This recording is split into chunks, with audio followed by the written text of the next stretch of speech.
Kia ora tātou, welcome back everybody, apologies for that. Okay, we need some screens up.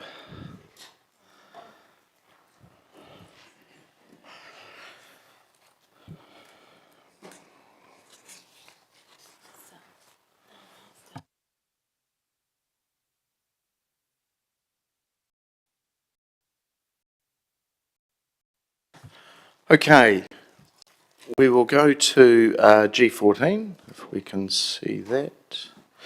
And this is around Council Defer Program 223 Te Mautapatoa, designed for a year to allow for external funding, and that's from Councillor Dennison. Councillor Dennison. Thank you, Mr Mayor. There's, just to highlight the point, as may be obvious, there's three programs that kind of align with this one.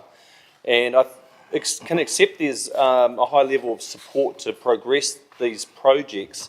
But when I'm looking back to the community viewpoint of, making them, testing the budgets for them, but also the staging of them, and this will give it a little bit more pace, because like many of the other projects, they're actually reliant on a third-party contribution or external funding. And so in this case, my proposal is that we just defer it for 1 year to allow the external fundraising to be lined up, and then we can progress with the plan. So it's a pretty simple recommendation, Mr Mayor. I don't think I need to speak to any more apart from those points around just staging a little bit slower in this case by 1 year. Okay, the Deputy Mayor. Kia ora, Your Worship. I just have a question of the officers. With regards to, in the normal scheme of things, applying for external funds, would you require to have the design completed and ready to go by? Because this is saying defer the design for a year. I know we have been working on a design and we've seen something, but are we required to have a more comprehensive design to assist those who are looking at giving us external funding? Kathy Dever-Todd, Manager of Parks. That is absolutely correct. The reason this is in next year is to complete the design to be able to have good costing to go to our external fundraisers. Not having the design in place also excludes us from taking any opportunity that may arise from central government for shovel-ready type, because we wouldn't be shovel-ready. The intention of splitting out the design and consenting from the main construction project was understanding that the external funding is associated with the construction phase, not the design and consenting phase, which councillors, if you recall, was assigned originally better off funding. Councillor Johnson. Oh, I just had a question for the mover, and I guess it also applies to G15 as well. Have these resolutions been discussed in any way with Rangatahi?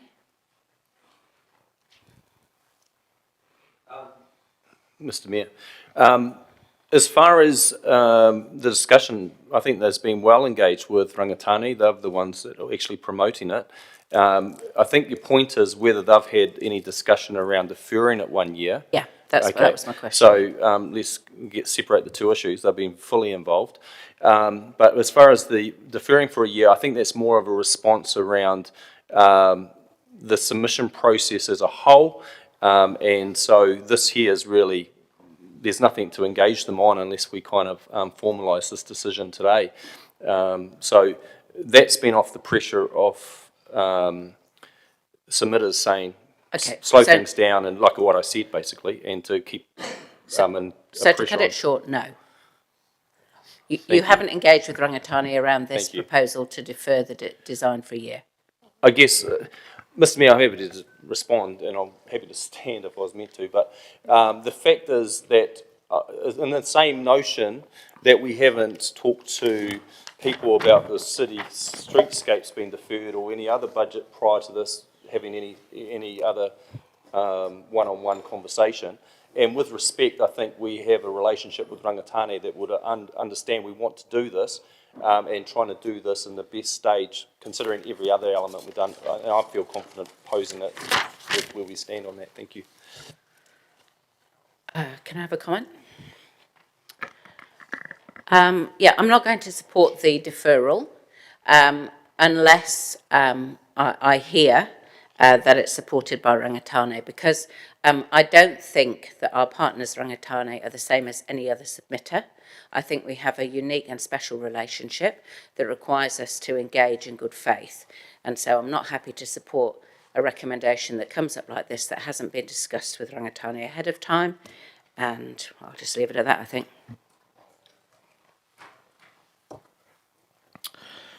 Councillor Naylor. Thank you. As seconder, I just would like to speak to the issue that has been just raised. I also just want to acknowledge the special relationship we do have with Rangatane. And with this particular program, I think the balance that we need to consider is obviously our strong commitment to Rangatane, but also the fact that there's a big part of this project that is community funded, ratepayer funded. So we do have to listen to the aspirations of our partner, but we also have to listen to the feedback from our community. So in listening to the feedback from our community, this is something that I'm happy to support.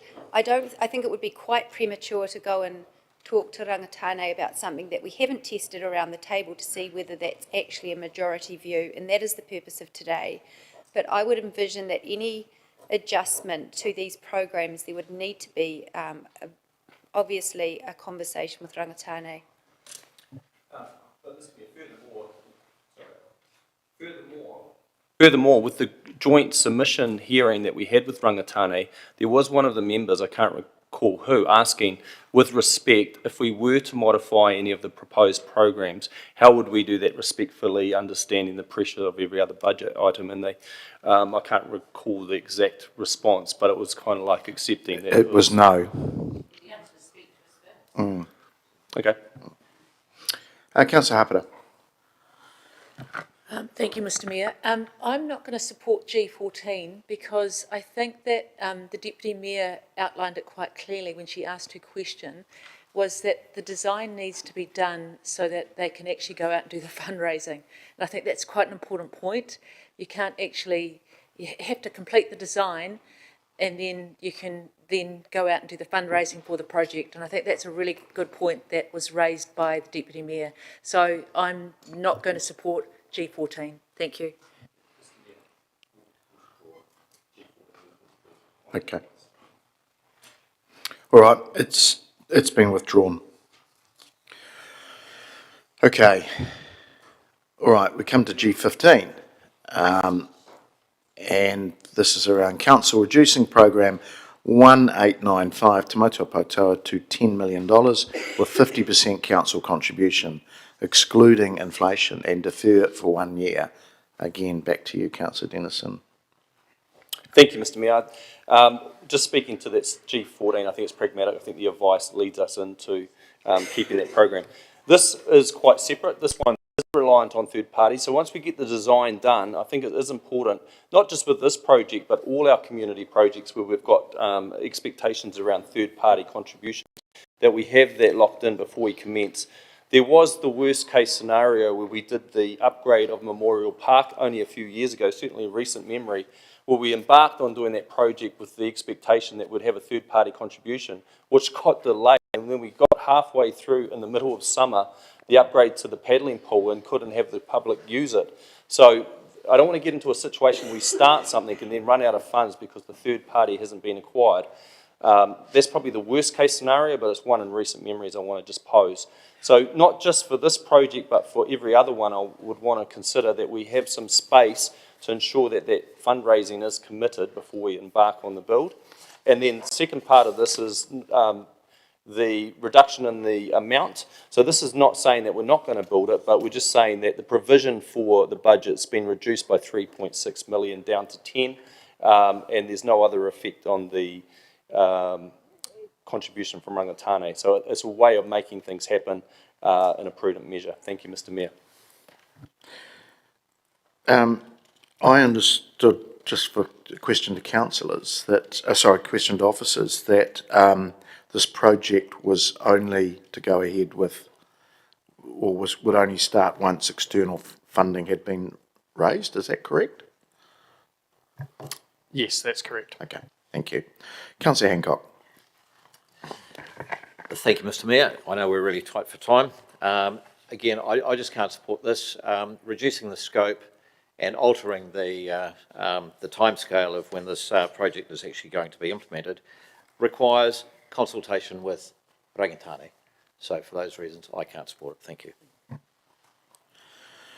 Councillors, I think we spoke to Rangitane at length about this project, and it was the one thing they said, if in a tight year, in tight LTP, this is what they felt this was their most significant ask of us. I feel really bad of trying to chop bits off the edge to save a few dollars. It went through quite a lot of scope and quite a lot of value engineering to get to this stage, and it is a site of huge significance for Rangitane, and yes, the public purse is putting in 2/3 and externally there's 1/3. And it is different to how we've done other projects, and I acknowledge that. But it's one of huge significance. So it's been well scoped. It's not as if it's been put up with little thought. There's been quite a lot of work in the background. There's been quite a lot of work actually in the operational side, if it was to go ahead, how that would operate, etc. as well. So this is one project I feel quite confident on, but we do need to get that other third of money. Rangitane have put up $2 million themselves, and if I could just remind councillors, this is on the ability to pay as well. That'd be like council putting up 200 million. So it is significant for them to find that sort of money. And the council would be putting in 10 million. And the other external 3 would have to be found from philanthropic agencies, government support, etc. So, and it doesn't start until that money is found. Councillor Naylor. Thank you. This is obviously quite a difficult one because, as I've already acknowledged, I mean, Rangitane have indicated how important this is to us. However, the community are also a significant partner in this in terms of how much they're needing to fund. And many of our community have indicated a hesitance with the size of the budget and a hesitance with the size of the investment at a time when they're struggling. So this recommendation does push it out a year to try and alleviate that a little bit, and it does reduce the budget slightly, and that would be with a reduction of scope of that program. It would still be an overall a $15.5 million program rather than a $19 million, so it's not insignificant. Compared to many of the options considered by myself and others following the submissions, this is certainly goes a long way towards saying yes to Rangitane's aspirations, but trying to do it in a slightly more measured way, in a way that perhaps has more will from our community than what we've currently heard through the submissions. Councillor Harpiter. I will support this. It is a tough one, as Councillor Naylor said, but I think trimming the budget is the right thing to do in this area. I also remember the submission that we got from Mark Gunning that talked about a building going in that area and how hard it was going to be to make that a viable commercial operation. I know it's going up there to be a significant building for the marae, but also going to try and be a commercial building as well. So just listening to that submission was really important to me. So I do think this being put up by Councillor Dennison is really prudent, and I think the 10 million is the right amount with the fundraising. So I think it's the right amount for our community. Deputy Mayor. Tēnā koe, Your Worship, and councillors and members of the public.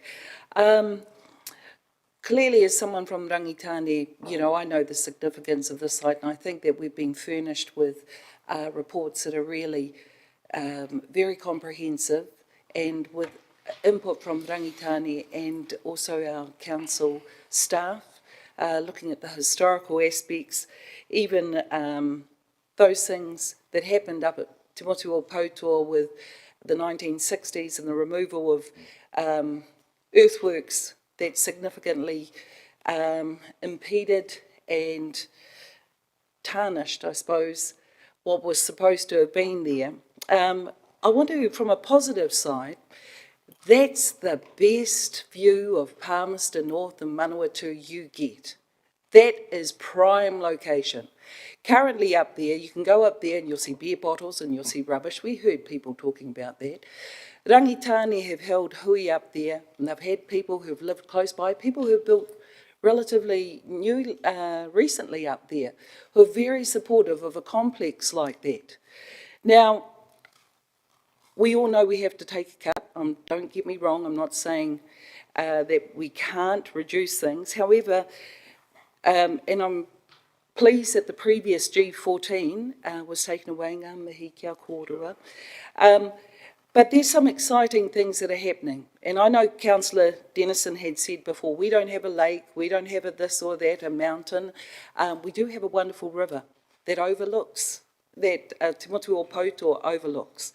So there are many fantastic features. CEDA said that Palmerston North and Manawatu have 124,750 residents.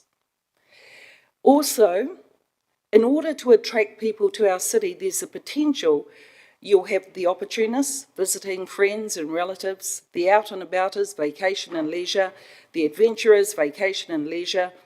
CEDA's international, they were talking about how there's international visitors. In 2019, Palmerston North had 124,000 visitors. Corporate events and incentive markets that happen here in Palmerston North City, Palmerston North City and Manawatu, 241,682.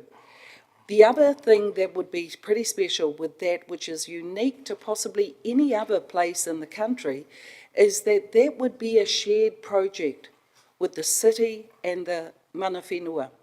Other cities don't have the luxury like we have, where we have one mana whenua.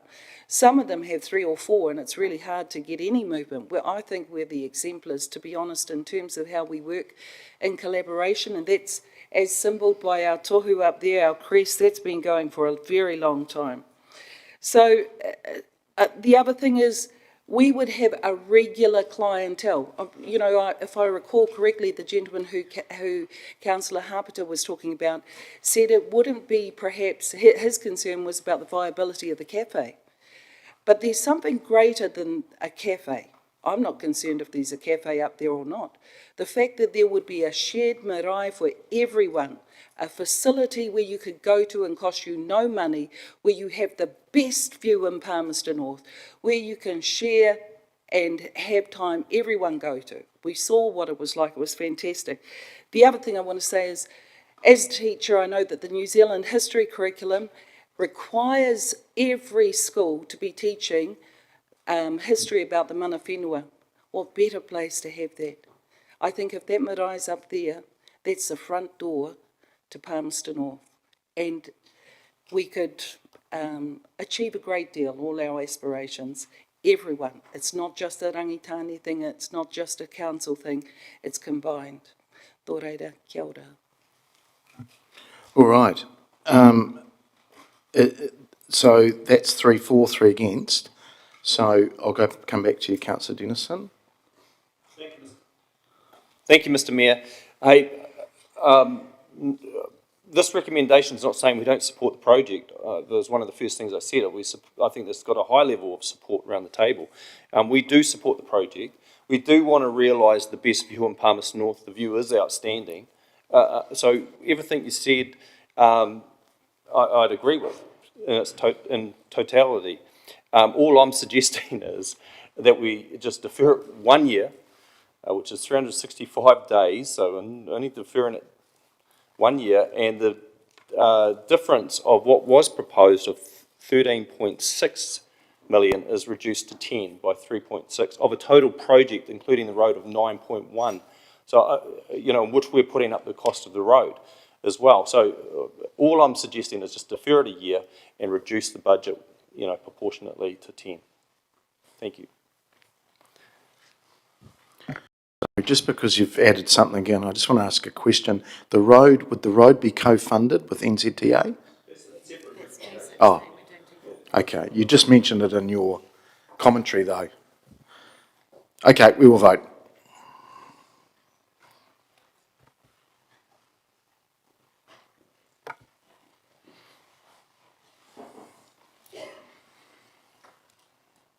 That has failed. 7 votes for, 9 against.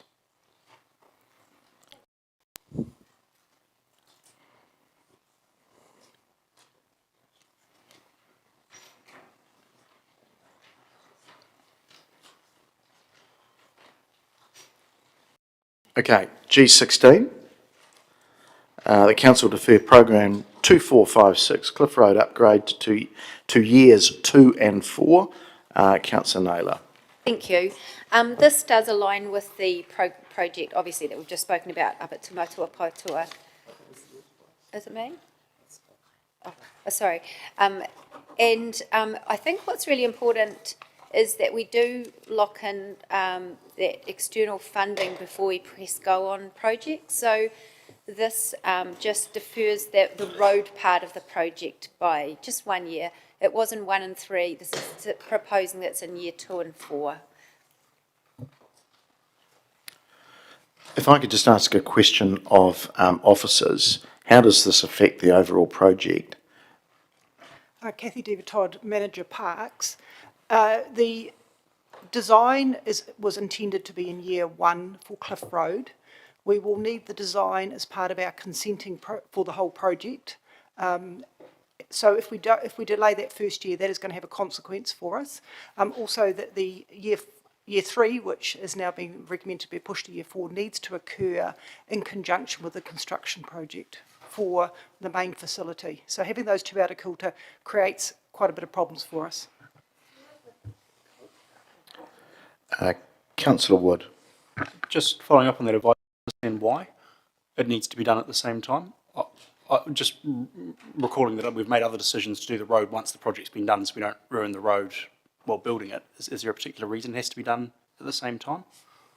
Some of the upgrading of the road will be important for the construction and getting the vehicles up onto the side. Okay. Oh, that's good to know. Well, I'll withdraw my support as a seconder then. Okay, thank you. All right, we'll move through to G17. And this is around the new community libraries hubs, and that council reduced program 2343 citywide new community libraries and hubs, including Awapuni, Roslyn, Te Pā Tiki Highbury, to 13 million, excluding inflation, and being a total of 1 million year 1, 0 in years 2 and 3, and 3 million per annum in years 4, 5, 6 and 7, and allowing budgets for Roslyn at 1.5, Awapuni of 8, and Te Pā Tiki Highbury of 3.5. I've moved that, seconded by Councillor Wood. And look, councillors, there was a lot of commentary around this in our submissions, and really what I wanted to do here was wrap all the libraries together rather than having perhaps an orphan that may get picked on. And they're all, and we saw that through submissions. Roslyn was always the eastern hub, and through some submissions mainly from across social services, it to me needs to be in the mix somewhere. Awapuni, and just getting a feel for what the community wanted, and it was evident that perhaps there'd been some sort of lack of, I suppose, co-design with some members of that community. This still enables a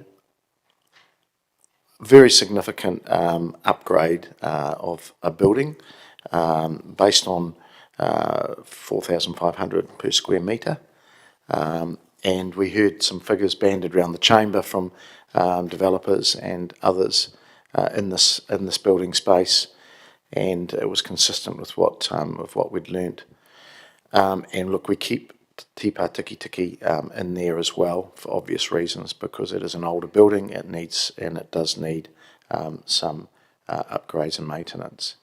So this is keeping it alive. This is keeping it. It's responding to members of the community and submitters that, especially around Awapuni, thought it was very, very too significant for what we needed. And look, I think it's just a realistic approach and prioritised approach to get to continue our great library service around the wider community and suburbs. Councillor Johnson. I've got a question first, Mr Mayor, and then I reserve my right to speak. In questions to officers around the Roslyn Library / Community Hub, the answers we got back suggested that officers suggested that a report back first of all, rather than putting money in straight away. So I wondered if you'd consider perhaps not including money for Roslyn at this point until we got the report back, because we have got a recommendation at the end, page 7, around the report back, which won't involve any money. In page what? Sorry? Sorry, on page 7 of the recommendations in the LTP other, there's a recommendation from myself and Councillor Hancock just to ask for the report to council outlining options and whether or not what the next steps might be, which officers indicated they could do without any additional resourcing based on some reports already. So, Council, I think it adds to this actually. And look, if there was something that came out of that said there's no need to spend any money in Roslyn, I doubt that would be the case. But if it did, then we wouldn't spend it. But I don't want to. Not respond to the submitters that have, and the cross services were it was a very large submission. Yeah. okay, well, I'll speak to it then if that's okay. Well, just to start off by saying that I certainly heard the feedback from submitters that the total budget for Awapuni was too high, and even that the concept itself was perhaps too grand for what people in Awapuni really wanted or thought they needed. So I do support a significant reduction in that budget. That's the first thing to say. The second thing to say is I'm moderately supportive of a deferral, given the spending issues that we've got at the moment. I understand that perhaps people in Awapuni would like us to get on with this a bit quicker, but I think in view of the bigger picture things, I could reasonably accept a deferral. And officers also suggested that Te Pā Tiki Tiki could go later than suggested because they needed to do some work on whether or not the building was amenable to improvements or whether there was a different solution. So all of that I'm reasonably happy with. I think there's two aspects of this recommendation that I'm not really happy with. One is including money for Roslyn now before we know what might or might not be needed. And the other one is the size of the envelope for Awapuni. So in terms of what we could get for 8 million, I suspect that we're not going to be able to get much of a community hub. So I tried to get some comparisons around the country. Fielding have just spent 15 million on their library hub. And Blenheim, I think they spent about 12 million on a library hub. So I don't think that 8 million will be a sufficient budget. I mean, I'm happy to leave it at that for now, whilst investigations, etc., are done. But my nervousness around it is that where we put in an insufficient budget to start with, and then subsequently it has to be increased, people start talking about budget blowouts. So I doubt we can achieve what we want to achieve for Awapuni with 8 million. And certainly officers' advice was, at least in the response to questions, you may have been given different advice, Mr Mayor, was that, they didn't think that it could be achieved for 8 million. So, I guess, I'm prepared to accept that Roslyn be included, although I think it would be better to have waited for the report back. I might actually test an amendment to increase the funding for Awapuni.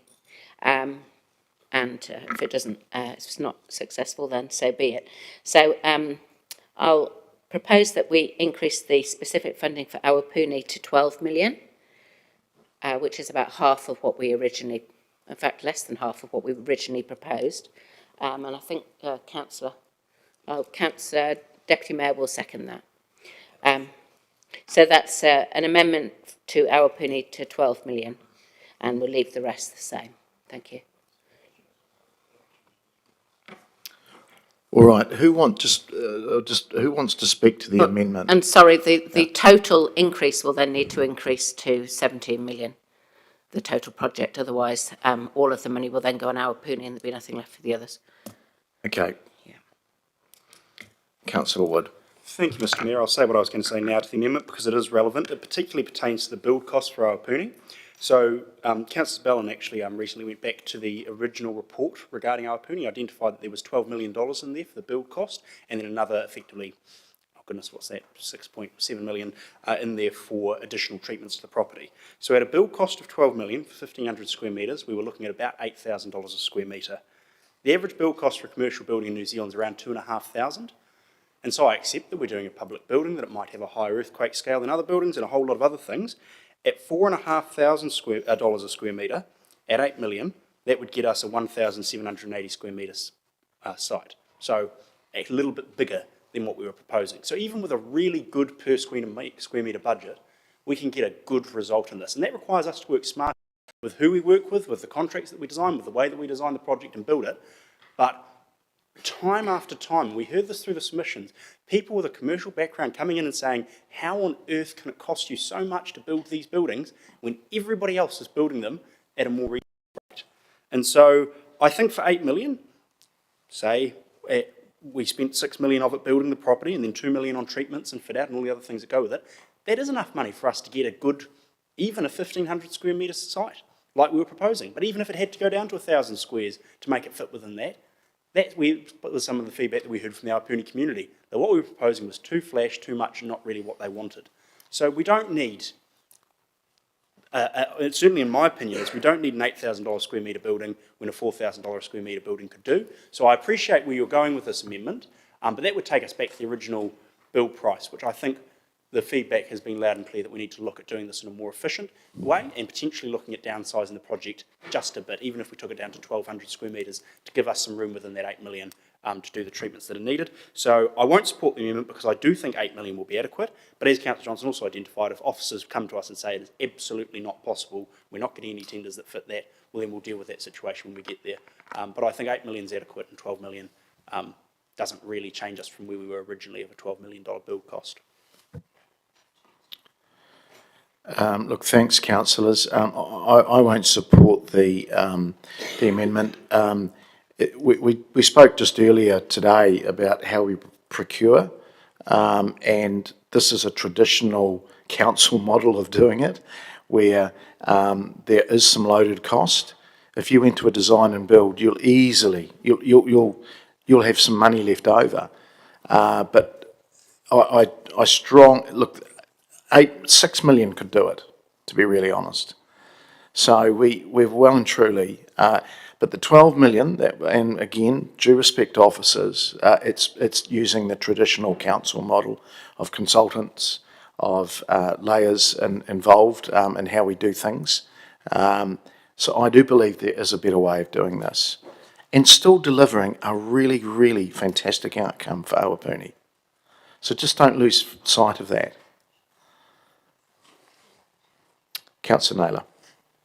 Thank you. I'll speak to the amendment, but actually happy to speak speak to the whole thing really, just in terms of time. I will oppose the amendment for similar reasons that Councillor Wood has already outlined. And I think what the original that was proposed is an appropriate response to our community.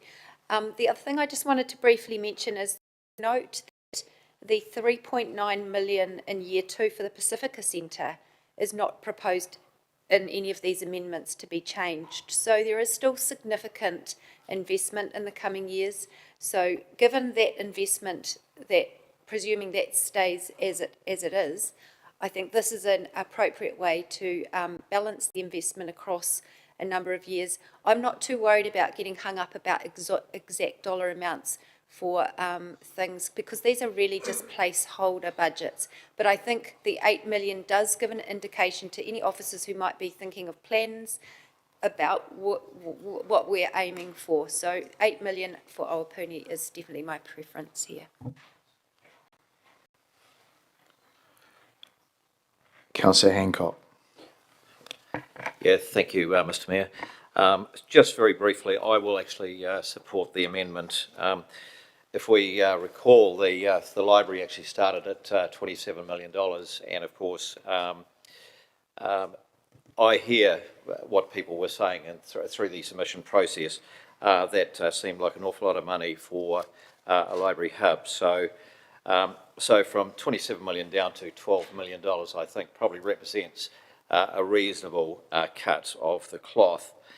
What we have to do is also remember that this is not just going to be a library, this is also a hub to support civil defence capacity, as well as other services that will provide for an area of high growth, and also an area which has some high deprivation needs. So it will have some special requirements for that particular building. So for those reasons, I will be supporting the amendment, and I urge councillors to do the same. It is already a big, big cut. Thank you. And back to you, Councillor Johnson, right of reply. Just before my right of reply, it's just been pointed out to me that the yearly amounts don't add up. Before. So where it says $0 years 2 and 3, 3 million per annum and so on, it doesn't add up for the change to 17 million. So I wonder if we might just delete how much we put in per year and just on the amendment go for the total budget, and then, officers can work out how much per year. No?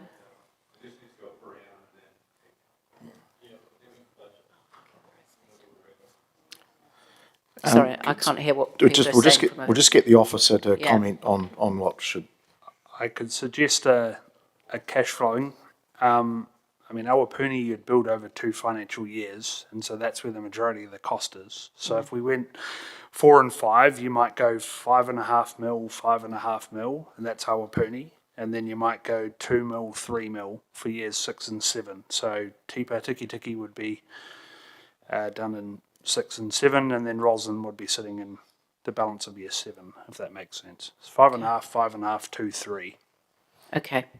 Thank you for that advice. Are you okay with that? Yeah, I'm fine with that. I think, just stand for my right of reply, I think at this stage it's more about establishing the envelope. So just to respond to some of the points that were raised, Councillor Wood said everyone else is building a reasonable rate except us. I don't think that's true. I've given you the example of 2 libraries for small towns that have been built recently, one at 12 million and the other one that's been priced in at 12.5 million. So we're in the same ballpark. So I don't think we can really say that everyone else has somehow found a magic cheap builder except us. This is not the original price. The original price was 27 million.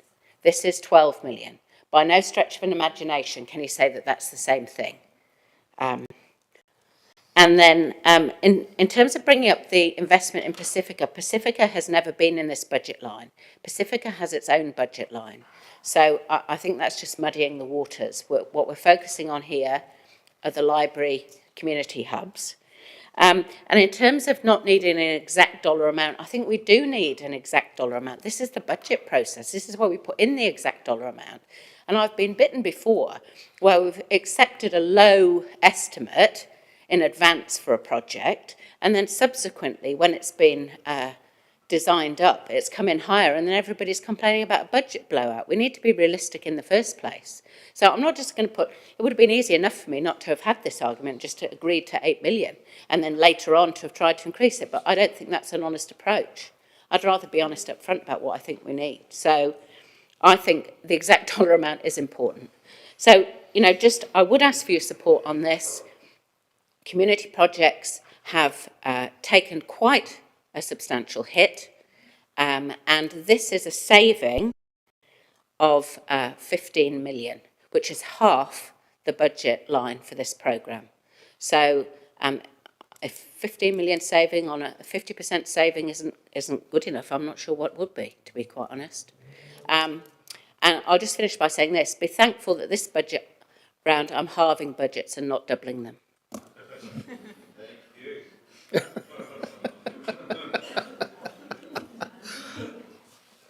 Might have left that till after the vote, but anyway.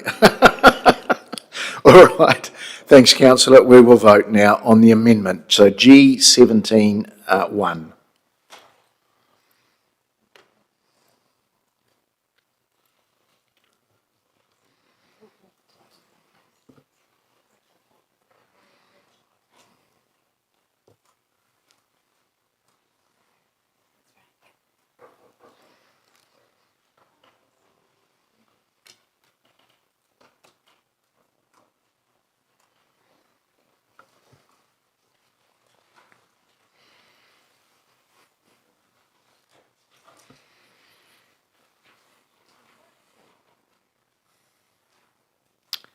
And that is for lack of majority.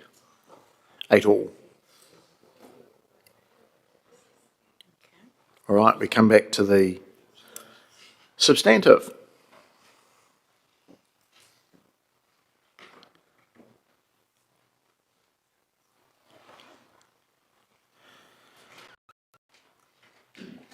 And I've already spoken to it. Is there anybody else wishing to speak to this? Councillor Bowen. You're not going to thank me for this, but I think what that loss for lack of majority shows is that there's a significant view in the room that we haven't quite got the numbers right. Councillor Johnson maybe hadn't landed that quite right, so I would like us to look at 10 million for Awapuni and see if that has the will of the room. I'll seek a seconder for that. Is there a seconder? Okay, we've got a seconder. Which one? Any other? Orfei? Yeah, sorry, Councillor Michelard. Okay, do you want to speak to that, councillor, or we're just going to have a vote? Same arguments play out. It's just getting the envelope more or less in the right place. I'm going to speak to it then. Look, the substantive does have some science to it, and I think we've proven that. And look, I accept Councillor Johnson put up some town and a city library, but they're the town and city library, central libraries. We're not comparing apples with apples. Yes, they are, 18 and 20,000 places. This is a suburban library of our biggest suburbs, so it is getting significant treatment. It leaves the officers some discretion in the original substantive of being able to look at the scope of things too. We keep saying we've just automatically defaulted this is going to be a civil defence building, and that comes with quite significant costs too. So that probably does need to be teased out. What is the extra cost around putting a civil defence building? And I understand it is millions. So I won't support this. I just think we're playing with the numbers to try and get it up as much as we can. I think the original budget, in hindsight, was significantly overdone, and the community are telling us that as well, of Awapuni, who want this. So there is some science to the original numbers, and I won't be supporting this and ask you to support the substantive. Councillor Dennison. Yeah, Mr Mayor, I'm not supporting this either. I think we're just not recognising the fact that that design was described, comparing it to the 27 million. I don't think we should be comparing it to that. That was described by one resident, I can't help but say it, as the intercontinental reception. Coming into the intercontinental is way over scoped. I think the 8 million is most pragmatic, and if we keep dancing around in the middle, I feel like we're just spending a lot of time for little result. And the fact is, the community have said, do your best to kind of defer these out and keep budgets low. So I'm not supporting it. Thank you. The Deputy Mayor. Kia ora, Your Worship. Can I please, through you, ask a question to the officers? With regards to Te Pātiki, oh no, sorry, not Te Pātiki. I've lost my train of thought, actually. We've got Sorry? others wanting to speak, so can I come back to you? Oh, yes, can you come back to me? Councillor Johnson. Yeah, I just wanted to say that we've got to have a realistic envelope around this build. I know we all want to see the numbers smaller, but it's a significant reduction in scope to go from 27 million down to even 10, let alone 8. And I'm not sure where the Mayor's talking about science, because the officers suggested that even 16 million will probably be as low as they wanted to go. So this is still significantly less than our own officers came back to us with when we ask questions. And I just think we've got to be realistic. If you're going to vote for 8 million, you know, that's not going to get us the type of community hub and library that we want to be able to build on the site. There's going to be significant costs involved in clearing that site. It's not like it's just a flat piece of land. And all that has to be factored in. So I just think we need to be realistic going into this. And I understand that our Puni community themselves said that they thought that the 27 million was too grand. And I totally agree with that. But we've got to have a budget that actually enables us to do something. So please, just be sensible on this one. I think going from 27 million to 10 million is a significant cut. I'll come back to you, Deputy Mayor. Thank you, Your Worship. Just a question to the officers. Am I correct in assuming that the Palms North Central Library will be closed for at least 4 years when the seismic strengthening and adjustments are done? Not 4 years, but probably at least 2 while the construction is going on, because the current proposal was for it to be partially demolished. So yeah, at least 2, possibly 2.5 once you factor in, maybe even 3 when you factor in decanting and moving between things. Thank you. Can I just make a comment on that? Thank you, Your Worship. Just to say, you know, let's go with 3 years where our central library will be closed. That's a significant period of time, given that when I was in Christchurch for the local government conference last year, it was announced that Palms North City Library was the second largest visited library in the country, and really was second to none in terms of service. You know, big ups to the library for that. But given the amount of people that go to our libraries, I do think that where we've landed with this is probably an accurate way of looking at this. And Awapuni is different for the fact that it will be a hub. And I would think it would be very pragmatic and, if not prudent of us, to look at that hub as being a civil defence outpost, given that we've got the most it's one of the most highly populated, if not the most highly populated suburb. It is 4412, you know. Kia ora. Councillor Naylor. If it was up to me, I would just build some houses there. You know, I think, or if it was up to me, I'd move an amendment to make that 6 million. It's about finding a collective view and being reasonable and listening to our community. We've already spent 2 million there. If we stick with 8, then that's 10. What if every suburb in our community wants 10 million spent in their little area. You know, I think being realistic is about actually reducing the scope. We're not suggesting that we build what the pictures have described for 8 million. We obviously need to rethink that, and our community's asked us to do that. So I will be opposing this amendment. I'm not going to move an amendment to make it less, but I would have liked it less. So I'm going to compromise for the sake of finding a collective view. I think what the Mayor put up is an appropriate response that sort of is a halfway point from what many of us probably would have been thinking would be more preferable. Okay, would you like a right to reply? Just say, Mr Mayor, that this is all about finding that collective view and being reasonable. I think what we've put up is trying to do that. Okay, all right. Well, let's test the room. Let's vote.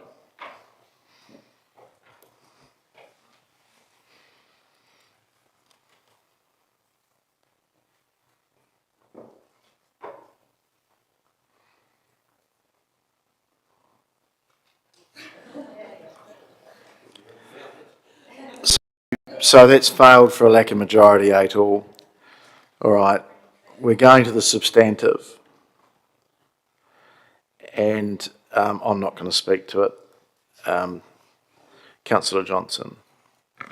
I'm just going to have a cheeky speak to it, which is that if this fails, we go back to the original, which is the 27 million. Just think on that.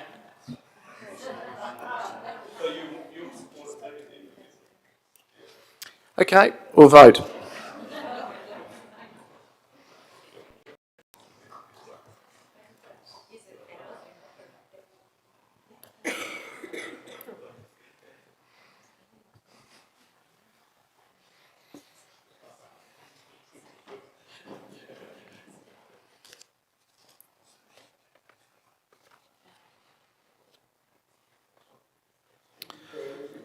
And that's passed, 13 votes for and 3 against.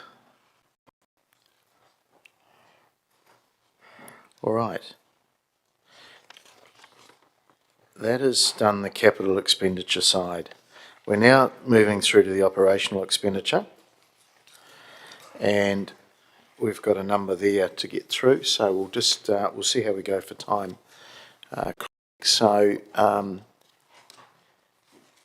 Just tail off what you need to do there on.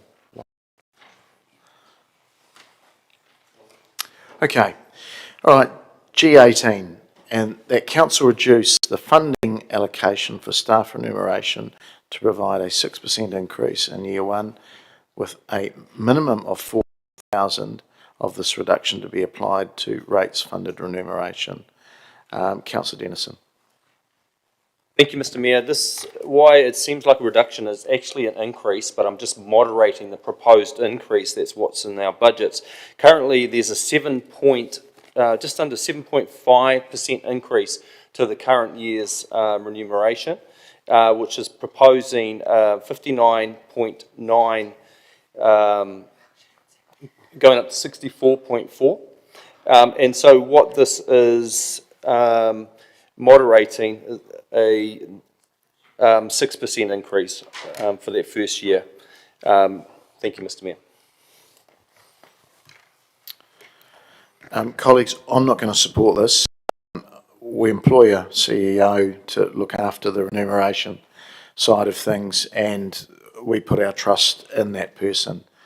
I'm okay to look at other costs around suppliers, services, but I'm not going to, and I understand where the mover and second is going on this, so I do have some sympathy in driving down costs, but actually some of our greatest assets are the people, and I'm just not prepared to do this. Sorry, so I won't be supporting it. Councillor Harpiter. You took the words right out of my mouth, Mr Mayor. I will not be supporting this recommendation. I think that it's a recommendation I can't stomach, so sorry, I won't be supporting it. Councillor Naylor. Thank you.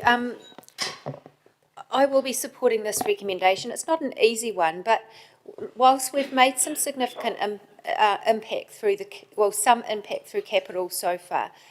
That doesn't really have a big impact on year one, because a lot of our increases on year one are to do with the debt that has already been built up through our capital and other expenditure this year. So in order to really make an adjustment to year one's rates increase, we do need to make a fairly significant impact on the operational side of things. This recommendation actually does go with the next two recommendations. It's probably worthwhile just mentioning that. The assumption would be that the increases that are already, the assumptions for year 2 and 3 would remain the same as a percentage as what's currently in here. And also this acknowledges that this understands that there may well be a decrease in level of service as a result of this, and this would be asking the Chief Executive to report back on those, any potential decrease in levels of service. Many councils around the country did put options out to their communities for things that they could reduce operationally to have an impact on operational costs. We missed an opportunity there, really. I think I've probably mentioned that a few times, just in terms of looking at our current level of service. We haven't really stopped or reduced significantly anything that we currently do. We've actually added quite a few things on top of that. So acknowledging this is not an easy thing to ask our Chief Executive. Yes, our Chief Executive is responsible for his staff, but we as a council are responsible to respond to our community and determine if that overall envelope that's been assumed is appropriate given the community response. I think many submissions indicated that we needed to look at things internally and look at where we could make some reductions.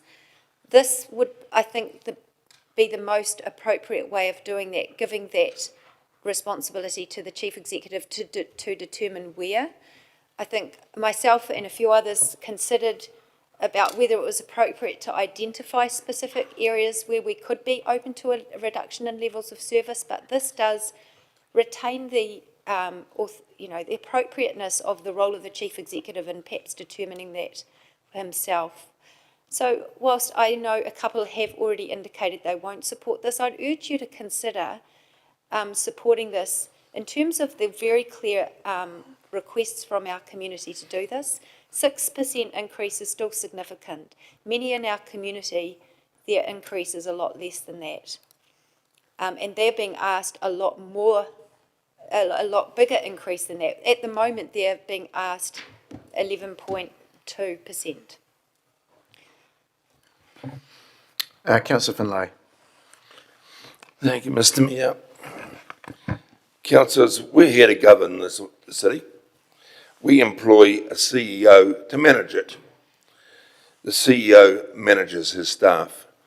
We're offline if we tell him what he has to pay his staff. We have no right to do this. The CEO pays his staff within a budget that is set.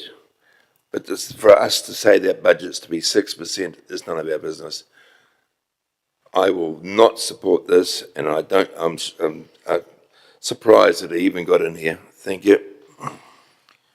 Is there anybody else that wishes to speak in favour of this?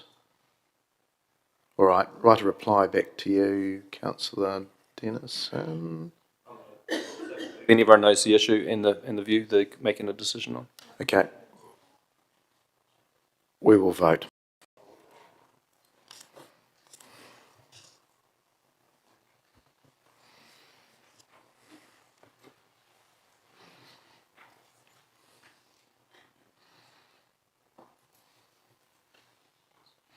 That has failed. 4 votes for and 11 against.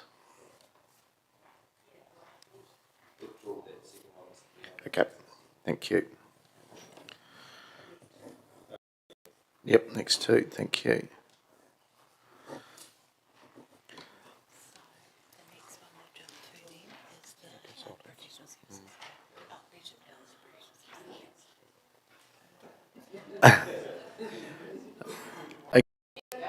Okay, G21 and this is around council reducing program 2451, leadership development to 50,000, excluding inflation in years 1, 2 and 3.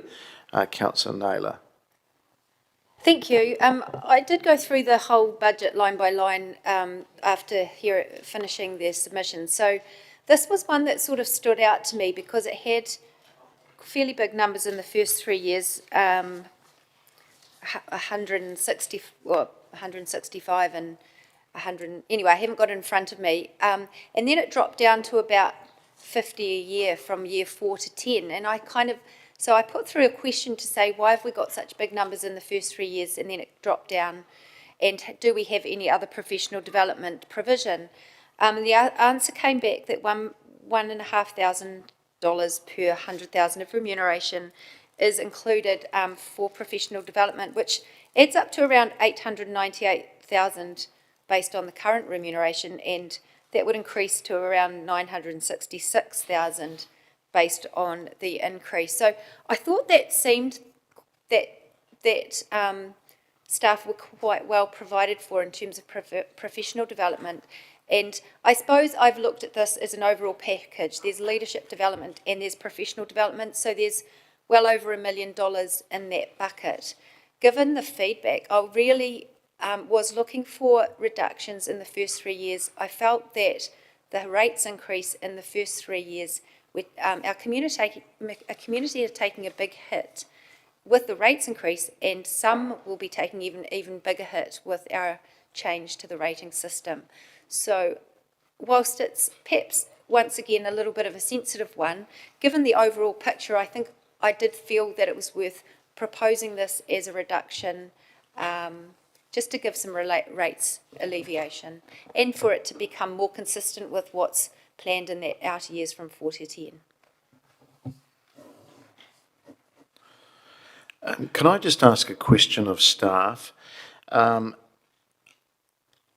We got the comments there from the mover that that the overall quantum of professional development, including leadership development, but is this leadership development, is this quite separate in the sense that it needs to be done together, or can it be split out piecemeal? Can I have somebody speak to that? Kia ora, Danelle Whakati, Chief People and Performance Officer. It is a completely separate new program about lifting the capability of our leaders across the organisation. And can it be delivered for 50,000 in year 1, 2 and 3? No, it cannot. Okay, thank you. Councillor Hapeta. I'm sorry, Councillor, I won't be supporting this. Leadership across an organisation is a really important aspect in an organisation, and I think if a chief executive and a chief people officer have set a direction for an organisation of putting something forward, then they want to follow it through. So this isn't something I can support, particularly with my background in HR, so I won't be supporting this, and I think that I will be supporting the Chief Executive and his plans to try and get it to go forward, so there's no way I'll support this. Thank you. Councillor Johnson. I won't be supporting it either. But I did just want to make the point that as many people will benefit from the changes we've made to the rating system as will get an increase. So to use the change in the rating system as an excuse to make further cuts, I think is unreasonable. By changing to a 50-50, there will be as many people get a reduction as get an increase. And from my understanding, the majority of the people getting the reduction will be those that need a reduction. So I don't think it's fair to use the change in the rating system as a reason to further require reductions in expenditure. Councillor Sabellin. Thank you, Mr. Mayor. I'm not supportive of this motion, although I am supportive of another motion coming up in relation to professional services. I think that it's very important that if we're going to contemplate reducing our reliance on external expertise, then we should be investing in the professional expertise of our people, and attracting staff and retaining them and investing in them is critical to having an efficiently run, well-supported and well-led organisation. So I'm full support of this program going ahead. Thank you. Okay, anybody else in favour? Councillor Wood. Thank you, Mr Mayor. Apologies for not coming in sooner, but I just wanted to ask a question relating to the answer from the Chief People Officer. So I just want to understand, in years 4 to 10 of the budget, the program says it's going to be delivered for approximately 50,000 a year. So I just want to get an understanding of what's different in the first 3 years for this budget line. So the first 3 years are the development and implementation of the program. Years 4 to 10 are the consequential OPEX, so that's the maintaining the new people coming into the organisation, making sure that we're ensuring best practice is updated as we go. Great, thank you for that explanation. All right, I'll go back to Councillor Naylor. Would you like a right to reply? Yeah, just briefly. I mean, I think leadership development is extremely important as well. My reason for proposing this is really acknowledging that the other pot of around over 900,000 seemed to me to be significant enough that I thought if that was the priority, that could be used as well for this purpose. But look, I can see where this is going, so I'm not necessarily wanting to waste time, so I'll leave it there. Thank you. We will vote, please. 21.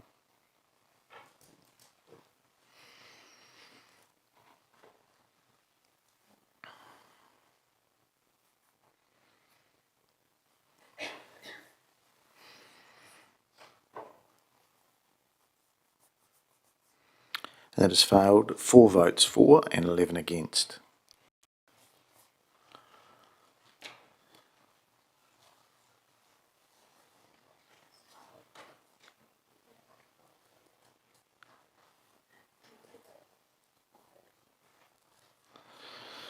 Okay, G22. Sounds like a conference.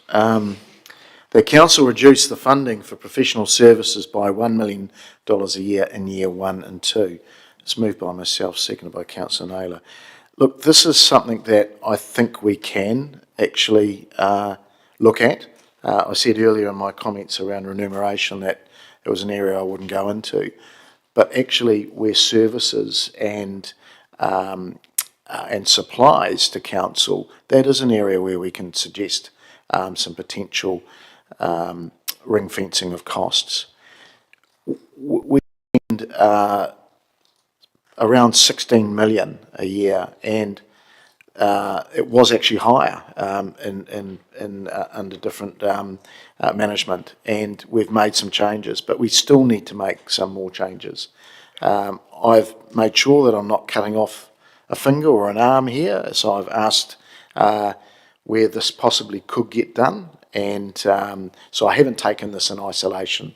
So I'd ask you to support this. I think it's a cut in year 1 and 2 because we do start to bring the organisation down from the reliance, and I think it feeds into the leadership training we've just spoken about, where the organisation becomes a little bit more self-sufficient on its own people, and we wean ourselves off consultants at every turn. So this is an area where we can make some change. Admittedly, it's only small in the bigger scheme of things, but it will help us in our overall budgeting. So I'd ask you to support it, please. Councillor Barrett. Thank you, Mr. Mayor. I too am prepared to support this and just want to emphasize the point you made around looking at where we can rebuild internal capability, capacity, confidence, expertise, the sorts of things that could make us much less reliant in the future. So I'm very prepared to make this experiment, but I'd be very interested in a couple of years' time to understand what we've done to build our own strength, so that hopefully we can see a better balance going forward. So I think 2 years is quite an appropriate period of which to work with that. Some might say experiment. Interested to see where this does get to. Thank you. Councillor Johnson. I just wondered if we could have a comment from the CE on potential consequences of this, please? Through you, Mr Mayor, we have had, since this resolution was put up, have had a look across our budgets. It might, obviously wouldn't be looking to take it out of one particular line item area. It might be a couple of other areas that we look at, but I don't foresee any unforeseen consequences by this coming out of the budget at all. Oh, sorry. Apologies, I turned my mic off. So no unforeseen consequences, but what consequences do you foresee? Because, you know, I understand the language. I don't believe that taking $1 million off the professional services budget will impact our service delivery or delivering of our programs and plans in any great way, shape or form.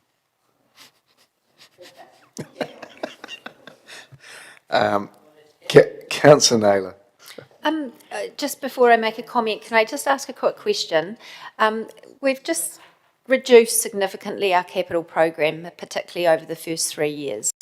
I'm just interested, I mean, operational budgets will have been put together assuming a lot of that capital is progressing. And I'm just wondering at what point we would be able to get an understanding of the operational impact of those reductions.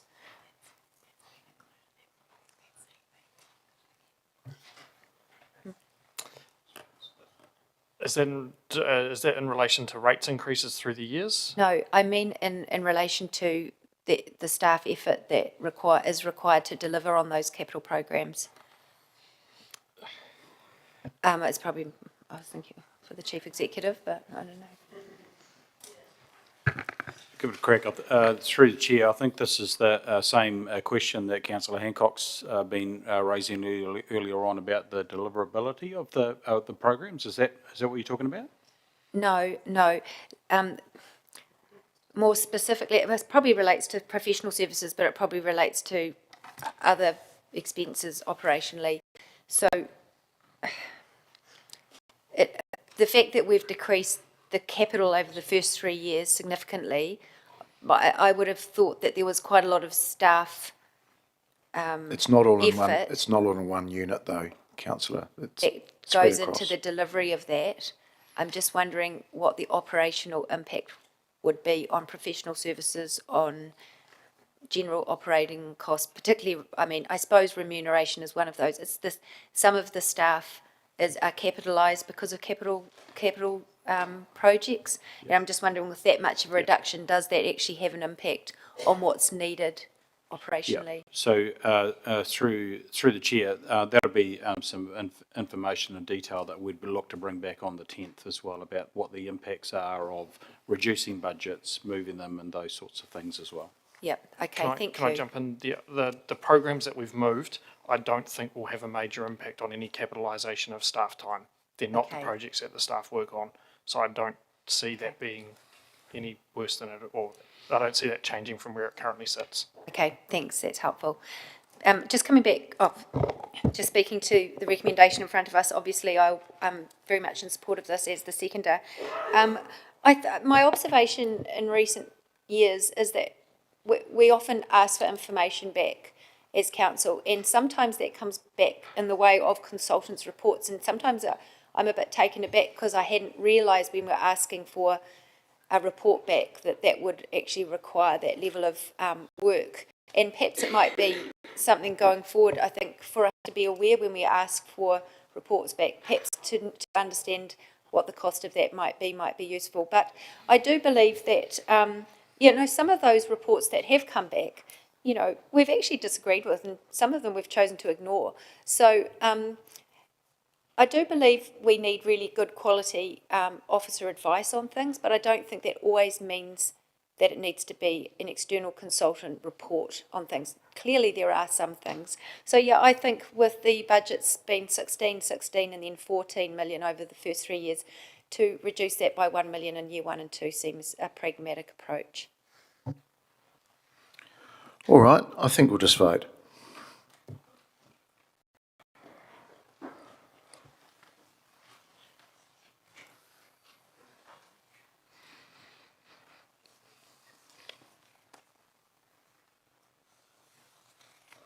Has passed 16 votes for, none against.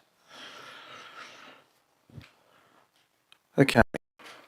This is G21, that council deferred program 19449, Civic and Cultural Presence, start in year 4. Councillor Dennison. Mr Mayor, happy just to move it as it is, and if there's any other views, I might address it as the right of reply. Thank you. Thanks, Councillor. Look, I got some officer advice on this, which I think came back to you all at the 11th hour. If we're to realise anything along the lines of co-funding, we do need to do some work in this space. So I can see that there is some costs there that seem perhaps superfluous to what we should be doing, but they are actually critical in forming a business case to go to the private sector around them investing in our city. And officer advice to me was it was pretty critical to leave this in, otherwise you do really push out all of that potential co-investment. You don't even start the conversation till year 4. So although I thought some of this could be done internally, it actually does need some external assistance. So on that view, I won't support this because of the advice I've received. Councillor Bowen. Yeah, thank you, Mr Mayor. Absolutely with you on this one. In fact, I'd go beyond pretty critical to absolutely critical. What we're proposing, I think we all know, is aspirational in terms of the what's required for the library and Te Manawa. The auditor thought we were on risky ground already, and if we start moving the funding that enables that fundraising programme, then we are truly on a hiding to nothing, and we may as well just not start at all and accept that we won't be able to afford to address the issues of the library or Te Manawa. This funding is to build business cases. It's not to redo work that's already been done. I'll be the first to recognise we've got a bit of a bad track record in this space, but I feel like we've really effectively reset this programme. There's a good steering group that has good community involvement from the Chamber, from the bid, from retailers, from the sector itself, from the involved facilities there. I think we've got a clear view of what's required, a reasonable budget to get us over the line, and it should pay dividends in terms of what we can bring back to this table as the opportunity to deliver this programme within the aspirational targets we've set for co-funding. But without it, we won't get there. So please leave this where it is. Councillor Naylor. Thank you. I absolutely do support this. This is a new program. It's an additional level of service that we haven't currently had. It's a piece of work that we have already invested significantly in, and there's 2 reports already, I think, that are sitting there. In terms of the development that needs to happen in the CBD, we can take a little bit more time about that now. We've already pushed out our seismic strengthening programs. We're doing the region over the early years. We've got quite a number of years before we need to invest in that area, and I think our community is asking us to pause on some of that work. If there is work to be done, we do have internal workforce that can do that. I don't know why every time there's a new idea about something that $100,000 ends up being in the budget, new. So we have an incredibly capable workforce. I'm not opposed to some of this work continuing, but within existing resources. But what I am opposed to is an extra $100,000 for the next 3 years to add on top of that. I'm not sure if that's to get external consultants again to do more or what it is for, but I believe any work in this space should be progressed within existing resources. Councillor Happerton. Strongly disagree with Councillor Naylor. Councillor Bowen hit it on the nail on the head. This project has been started and we've rejigged it and got good stakeholders engagement and had 2 good meetings probably over the last couple of months, and they've gone really well, good engagement, and I just feel like if we defer it for 4 years, it will go and sit on the shelf and We'll just go nowhere. And we don't want it to go nowhere. We actually need to, like I said with Streets for People, we actually need to drive it so that we can actually get investment. And that's what we want, is investment back into our city, into some of these buildings that we've got in terms of the library, in terms of Te Manawa. We actually need this project to drive it so that we can actually get that investment back into these buildings, so we can actually get things going, because we need that business case to get the investment. So if you stop this now, defer it now, you're going to stop some of these things to get that investment going forward. So if you want to put a stop on investment from people that will invest, then that's what you're going to do by putting this on a defer. So please don't do that. Please don't vote for this. Thank you. Is there anybody that wishes to speak in favour? No. I'll come back to you, Councillor Dennison, if you want to. Okay, we'll just put the vote up. Thanks.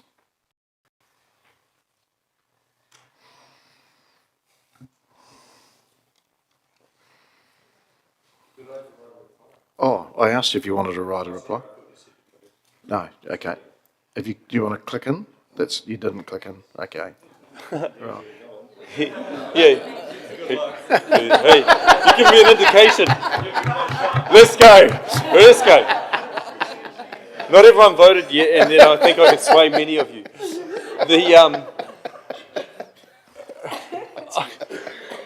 I think there's, I think ultimately, like, I'm also want the Civic and Cultural Precinct, and we've been around this twice and been so underwhelmed with the response from these external consultants. But this is, I don't know where the investment's coming from, because we still need to work out our strengthening, let alone all our projects on the library in Te Manawa, and I just don't see how this all ties it in to make it all happen. We've got enough information to do stuff in-house. It looks like not much money, but $100,000 on top of everything else. Personally, hope I swayed you.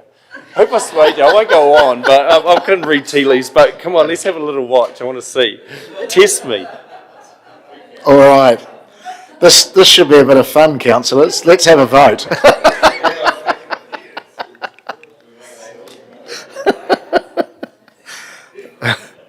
I've forgotten where I was voting now. What do we? Okay. Yeah. All right. Let's vote.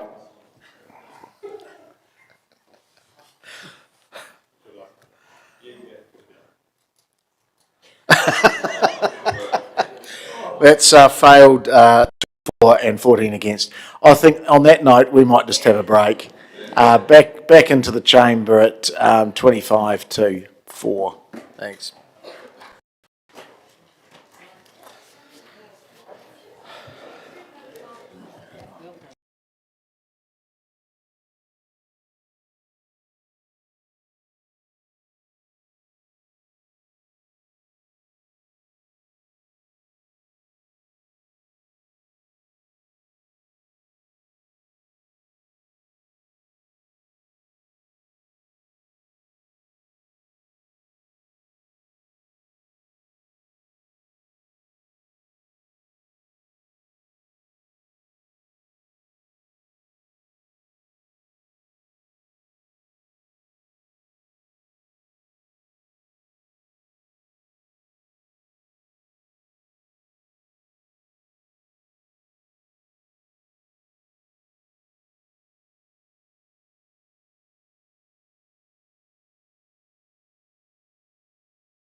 knock off what we can, and then at 9 o'clock, and it's 9 o'clock, and it's totally up to everybody in the room how long that takes.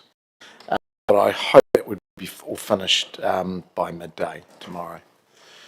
So that is the plan at this stage. We're making good progress. We'll continue with 3 for, 3 against, because if we deviate from that, the meeting will continue longer than we expect.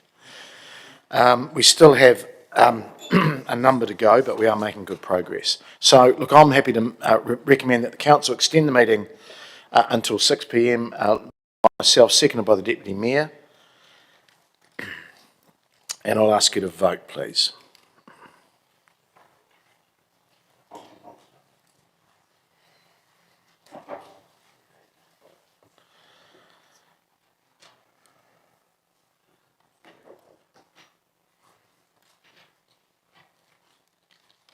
And then it's passed 13 votes for and 1 against.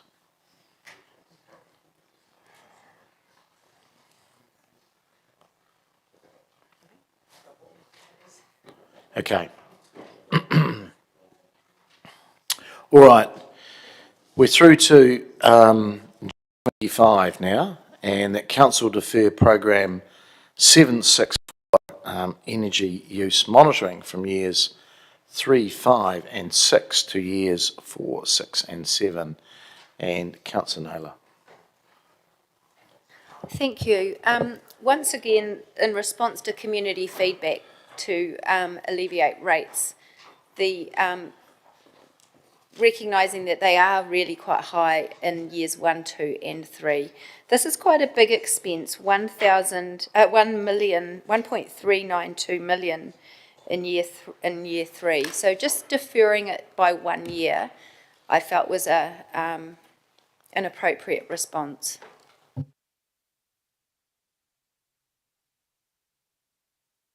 Councillor Barrett. Thank you, Mr. Mayor. Through you, if I could get a comment from staff on what energy is actually being monitored and what the value proposition was around this program in the first place. This program, it directly monitors, it's sort of from a measuring standpoint, whenever we're doing the energy in this building, power across our facilities, and it measures how much we're using. So we use it as a bit of a tool when we're doing our renovations and refurbishments and the likes, and upgrading to LEDs, putting in insulation and upgrading to LEDs, putting in insulation and the likes, to try and do a bit of a comparison. So that's the value proposition. Deferring it by, as suggested, will have minimal impact. Great, thank you. All right. There's nobody else in the queue.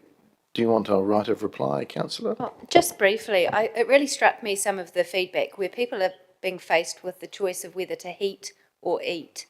And, you know, in that environment, yes, of course, it would be good to measure the energy usage across the organisation, but definitely something that can wait. All right, we'll vote, please.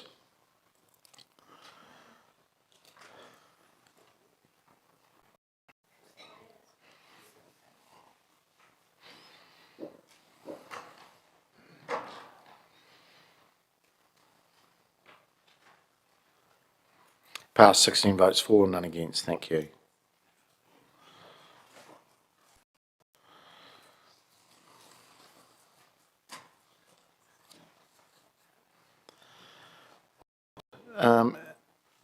G26, that council reduce program 2450, homelessness response to 50,000, excluding inflation in years 1, 2 and 3. Councillor Naylor. During the submissions, we did hear a lot about what the community felt was our core business and what the community felt wasn't our core business. And I was really intrigued, even by some of our experts in the field, that felt that this area probably didn't really fit in our space as council. It's an additional level of service, and it was just actually a pilot. So is this the time to try out something new when it's going to add costs to our community? In discussing with others, there was mixed feelings. Some felt that we should leave something in the budget to contribute towards some level of engagement with our community to help the situation. But my view is that 230,000 in year one, 235 and 240 in year three is probably a bit much to just be testing out a pilot of something. Happy to put a small budget in there to provide some resource for some further engagement with the community on this, but not as proposed. Councillor Wood. Thank you, Mr Mayor. I'd like to move an amendment to this, and I probably should have lined it up earlier, to decrease this budget to 130,000 from its current 230,000, which would provide for the Flexi Fund and the Housing First model. I look to the floor. Councillor Zabellan's willing to second that. All So right. just to be clear, that would be 130,000 to fund the Flexi Fund and Housing First. Per year. Per year? Per year. My reasoning for this is, look, I appreciate the feedback we've had from the community and a number of people saying that they're not sure whether this is a space we should be playing with. So this fund was designed to do three things. One was to provide a homelessness engagement and response group funded by council officers who will go and work directly with those who are homeless in our city. It would appear to me there has been feedback from our stakeholders that perhaps the issue of people simply sleeping rough, living homeless in the city is not as significant that those that are couch surfing or living in cars or homeless in other ways rather than just those who are more visibly homeless. So I accept that there are other ways, quite likely through the other two models that we are suggesting, that we can help support those people in those situations. So I accept in the spirit of finding reductions, and I've supported many reductions today, but it's a prioritisation process. And this is one of those programs that I do believe we need to offer more on, and that's why I've supported millions of dollars of reductions in other spaces. So I accept that we can remove, I accept the argument to remove $100,000 out of this program and not do that pilot, but I believe the Housing First model is one that other councils do and do very well. It's been proven to be successful in supporting people who are vulnerable and who are homeless in our community, and I believe it's worth our city following the lead of many other cities in the country that do that, and most in particularly, the Flexi Fund is one I have huge confidence in. So that is a partnership working, it wouldn't necessarily be, or wouldn't be delivered by council, it would be delivered in partnership with one of our many community organisations we work with. It's $30,000 a year to do those low-cost interventions that prevent a person from ending up needing expensive homelessness interventions in the first place. And if that's not social investment, if that's not spending money where it's going to far pay for itself, then I don't know what is. So what does that look like? Somebody is going to lose their bond on the rental that they're leaving because they can't afford to get it professionally cleaned, and that means they can't afford the bond for the next place they're going into, so they get left sleeping on a couch. What does that mean? That means somebody in an abusive relationship who's trying to get out of it, but isn't allowed to, and has got a dog who's at the property that they're now in, but isn't allowed and is going to get kicked out of the rental because they've got a dog there. It can use to be paid for things like getting somewhere for that dog to live for 1 or 2 weeks while they can find a more appropriate intervention for that individual. So this is practical, low-cost ways that we prevent people needing expensive homelessness interventions. So I see it as a very good investment of money to support those in our community who are struggling and stop people from ending up needing to be in homelessness in the first place. But I also appreciate the need to find savings, and this would lead to a $100,000 reduction rather than a $180,000 reduction. So I hope councils will support this as a reasonable middle ground where we still provide more in this space in response to the need of our community. And the one thing I would say is this came directly from our community. We engaged with them, we worked with them and said, what would you like us to do? And they said, these are the things you could do. To then go back to them and say, oh, well, we don't really want to do it, you guys do it. Well, what was the point in the process we went through in the first place to come up with this set of programs and this set of solutions? It's just silly. So let's do what we, and honour the commitment we have to the community, while also accepting the need to find some modest reductions. I hope you support that. Sorry, councillor, yours is an alternative motion. Just had advice on that. So if apologies. if G26 fails, then we'll come to yours. But thank you for putting it forward. Can I just understand why? Because it's still a reduction to that fund.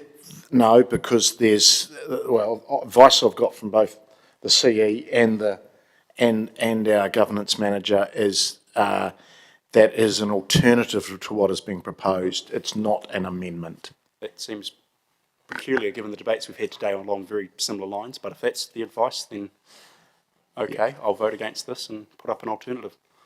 Yeah. Well, that's the advice I've been given.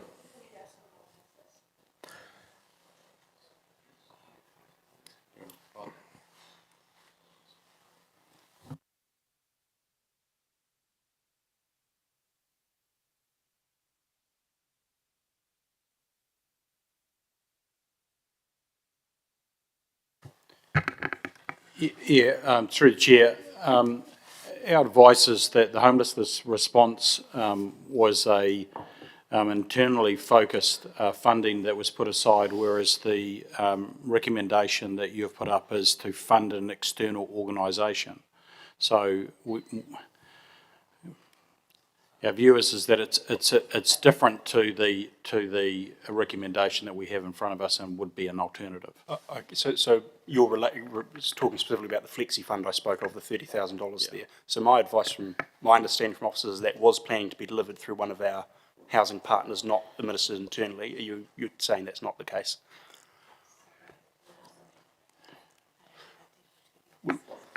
Yes, that's what I'm saying at the moment. Well, look, I don't care how it's delivered. If it's delivered through us, that's fine. Then I'm happy just to move an amendment. That's one part of it, councillor, because you've indicated two parts. And the Housing First would still be delivered by council. I'm not trying to change how any of these funds operate. I'm just trying to keep 2 out of the 3. Yeah, I totally understand, councillor. I'll just seek some further information from Amy as well, and we'll just check that we've got it right here, or whether or not that's okay to proceed. Sorry to cause trouble, councillors.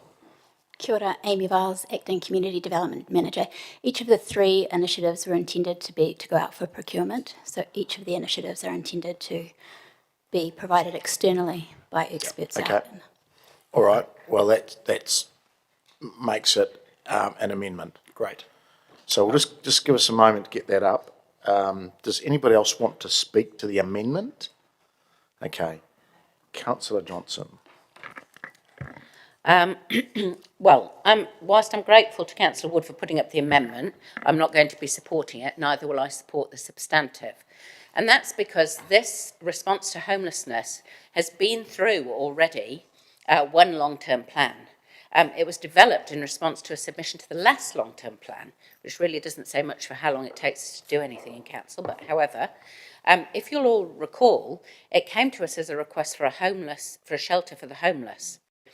And council commissioned a report, which we got back, which said that basically a shelter wouldn't be the most appropriate thing for us to do, and instead it would be better to pilot some of these strategies to assist people who are homeless. So this has come to us from a submission to the last long-term plan. It's been worked on. We've paid for a feasibility report. And so what was proposed was $230,000 a year for 3 years as a pilot to establish whether or not that was going to be helpful. So at the moment, what happens if someone is sleeping rough in the CBD? Well, the first thing is that Councillor Arnott gets on social media to complain about it, and then someone else rings the mayor, and everybody jumps up and down, and then a staff member is dispatched to go and try and deal with the problem. Now, I think there's better solutions to this, and it's not just about removing nuisance from the CBD, it's also about improving people's lives and giving them the opportunity to work with, in this case it will be a social worker, to get them into a home. Because what we know from the Housing First model is that if you deal with people's housing needs first, then any other issues they have that might have resulted in them being homeless can then be addressed. So this is, you know, a 3-year programme. It's not for the whole 10 years. It's a 3-year programme. If we find it's effective, we can look at what we might want to do further. But if we find it's not effective, then there's no commitment to funding after year 3. In terms of the cost is in the budget already. Community has offered up millions of dollars worth of savings through the reductions that have been made in the building funds for the library hubs. I think about 17 million, possibly 15.5 if you take off the extra for Roslyn. That's a substantial saving.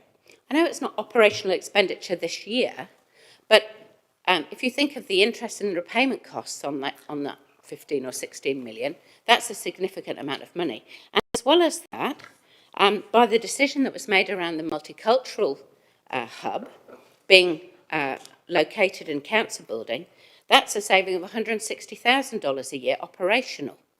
So I don't think that we need to go this far to cut this fund where we know that there's need in the community, where we know that it comes back on council when there are problems with people sleeping rough in the CBD. We're the ones that it comes back to. People expect us to deal with it. And so, I mean, who's the mayor going to go to if we don't have a fund to do this? MASH, who have been providing services, they've lost their funding and they're not providing these services anymore.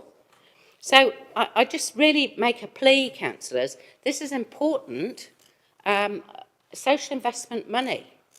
And it's come to us from the community. We've spent money on a report to find the best way of dealing with it. We've got the solution in front of us. Let's not chop it off at the knees now. Let's give it a go. Thank you. Okay, Councillor Micallard, speaking to the amendment. Yeah. Thank you, Mr. Chair. I'll be speaking to the amendment, and I might as well just speak to both because I won't be supporting any of them anyways. I think one of the reasons why I won't be supporting this is because if councillors recall, I think on the week committee meeting in November, I think late November, it was highlighted that, this is what I think when we made this decision, highlighted that, we have 621 people who are actually on a waiting list of council, and about 30 people who are rough sleepers around the CBD, or 30 people who are rough sleepers, and about 15 of them were in the CBD. And it doesn't take much, actually, to walk around the CBD, and I walk quite a lot past the bus stop, and just seeing how many people are actually camped by the High Flyer building, and actually rough sleeping there. And even the bus shelters that are actually right there in the square, you'll see, walk past there at 10 p.m. at night, and you see a lot of rough sleepers out there. I believe that the council has got a role to play. Yes, we're not here to solve all the problems in the world, but it's a local issue that requires a local solution.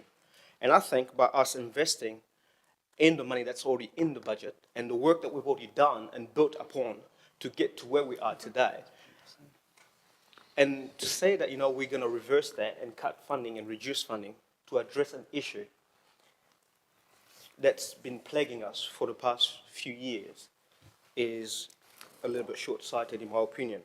Like I said here today, Councillor Nella said, beautiful quote that, we have to hear from the community. But I'm also here to say as well that, I support cuts, yes, but not at any cost. Not at any cost, not at the expense of people who are actually in need of our support.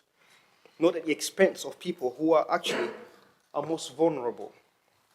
Council should be committed to tackling both the causes and consequences of homelessness in Palmerston North. I don't mean to say that we need to be, solve the world's issues, but we do have a part to play in this, as well as working with partners and also seeking funding or putting those people in touch with the Ministry of Social Housing and also the Ministry of Social Development.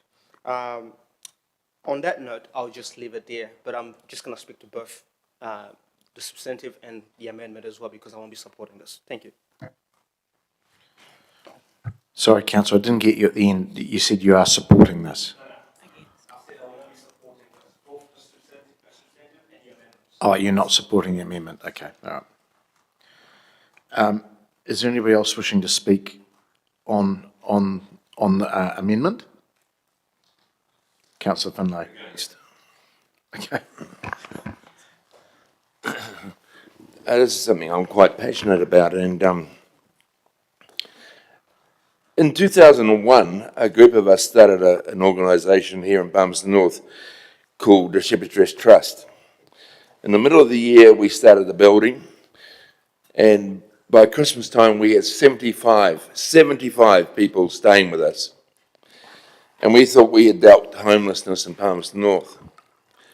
Well, we hadn't. I look out there today, and I go out there at nights, and I'm talking about 2 o'clock, 3 o'clock in the morning. And I see people sleeping in the square, sleeping under trees, and they're still there. But what's worse to me nowadays, Just 2 weeks ago, a lady who was 68 years old came to me and asked for help. Her landlord had turned her out of the house that she had lived in for 35 years because he'd get more rent putting a young family in there. She had nowhere to go. She didn't have a car to sleep in. We managed to get some help for her and do something. This fund could help people like that. If you think it doesn't happen, come out with me one Saturday night and I'll show you some things. Bring a camera so you never forget it. When you see homeless people sleeping out rough, it can turn your heart around. I've had people vomit unbelievingly because they didn't believe it happens. My wife was out in the street van last week, and a woman with 2 children who was sleeping in a car came for food. And believe it or not, that was in Palmerston North. You think this money's not needed? It's well and truly needed. And I'll ask you all to vote both against the amendment and the substantive, because the need is there.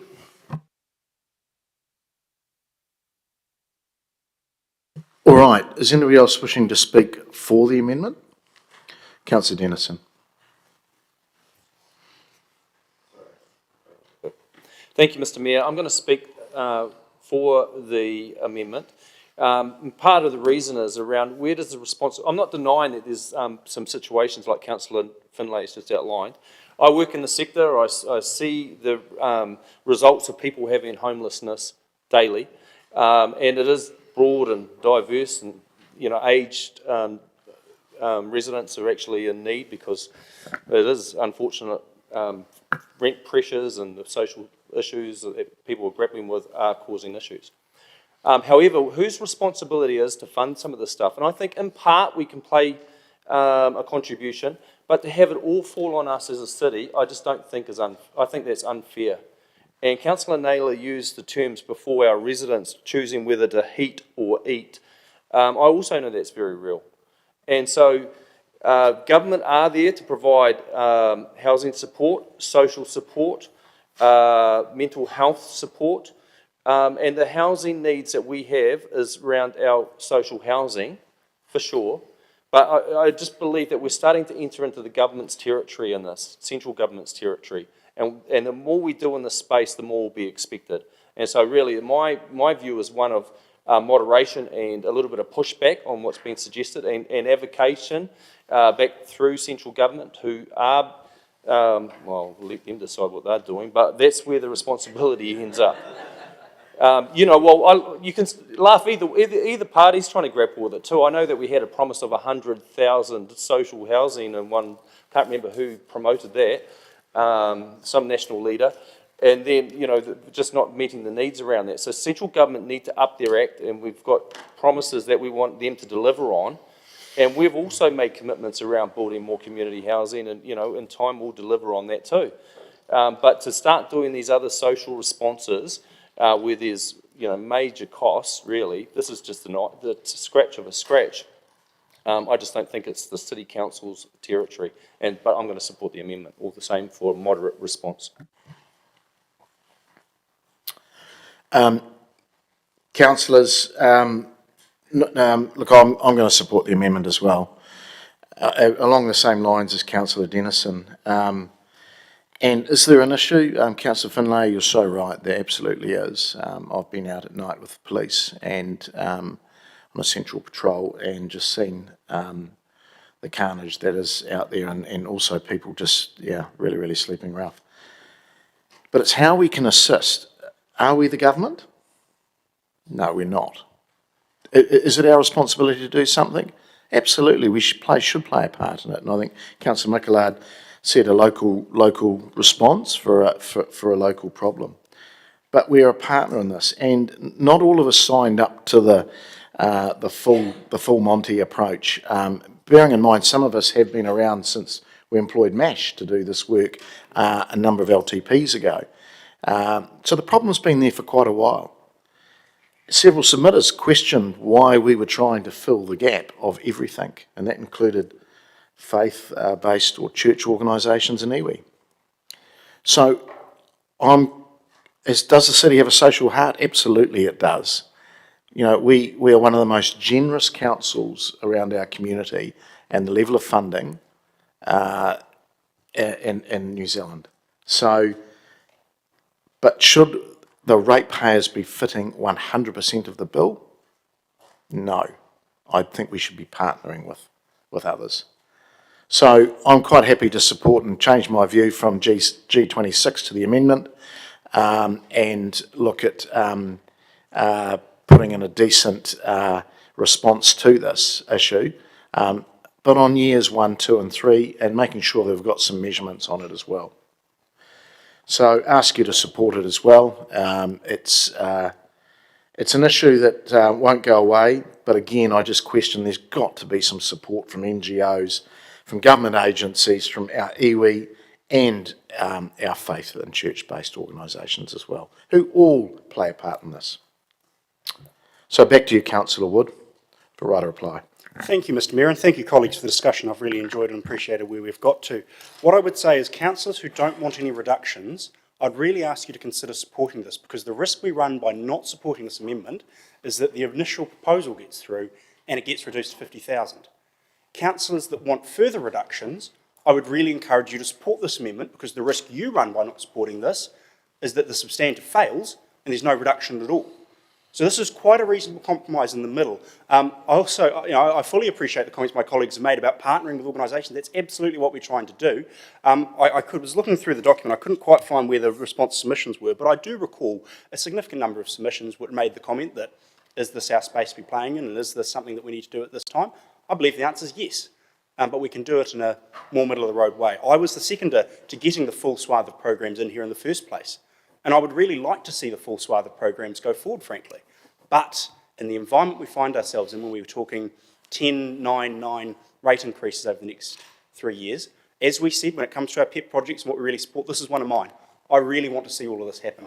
But I'm willing to make that cut, because I appreciate that many other councillors in this room today have looked at projects that were really important to them and gone, I'll accept some level of reduction. I'd also like to thank Councillor Mickled, who's changed his view. I recall at the time, and I've gone back in the minutes, he voted against it, and I recall the argument was it was government's responsibility. So I appreciate your renewed passion for doing this at a local level. It's greatly appreciated. Looking at the minutes in front of me.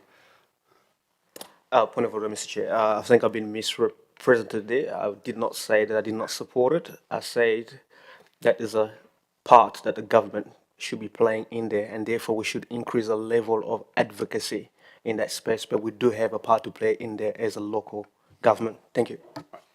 My apologies. Look, the point being is I appreciate the council's support for this program and the support and the need to do something at a local level for our community, because I think at the end of the day, if we're going to complain about something and we're going to complain about the problem of homelessness in our community, then we need to be willing to put our money where our mouth is and do something about it. So, councillors, I hope we can find this as a reasonable middle ground to get across the line. And to councillors who don't want to see any reduction at all, I'd say please support this amendment and then vote against the substantive. That's perfectly fine. I'd encourage you to do that.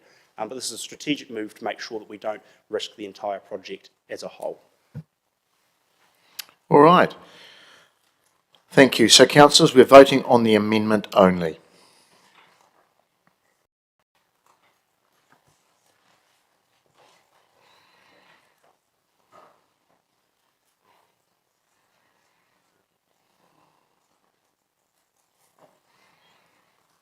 And that is passed, 12 votes for and 4 against.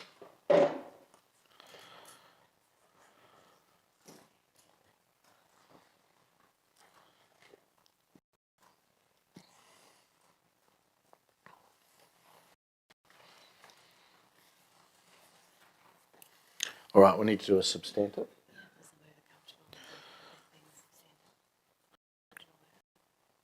Are you, Councillor Nara, are you okay with this being there? Yes.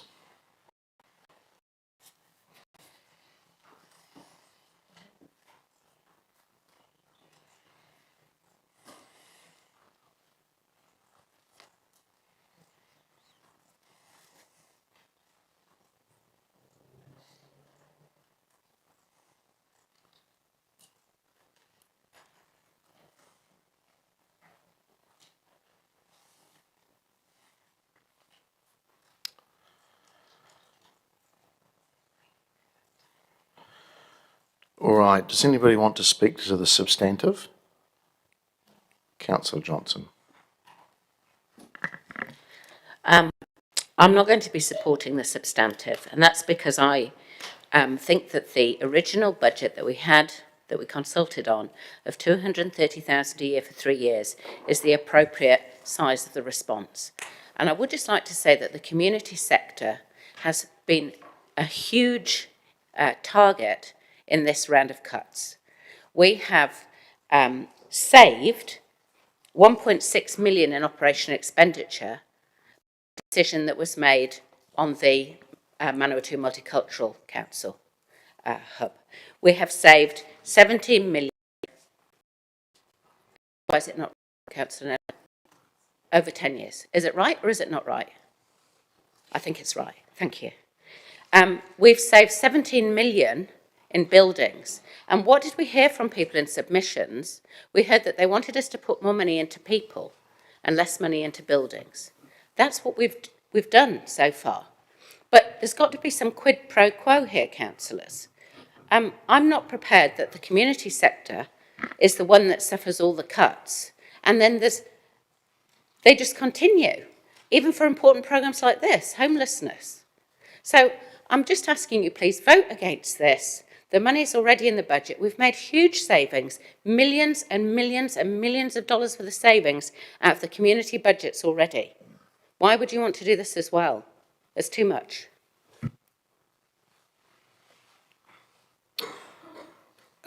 People speaking to the substantive? Okay, right of reply. So, right of reply back to you, Councillor Naylor. No, I've asked people to put your hand up, please, if you want to speak to the substantive. Okay, Councillor. Thank you, Mr. Mayor. This has been a very helpful discussion. I was absolutely sure that we should resist such a hefty reduction, and this this amendment and now substantive has been an attempt to keep that on the table. However, if there is an appetite around the table to let this motion fail and let the original amount of $230,000 stand, then I'm all for that, because then we are giving this pilot a chance. We were unsuccessful in achieving funding for a night shelter. We were unsuccessful in getting a majority vote for the full swathe of programs, which is about $350,000. So each time it's coming round to us, we're chipping away at it.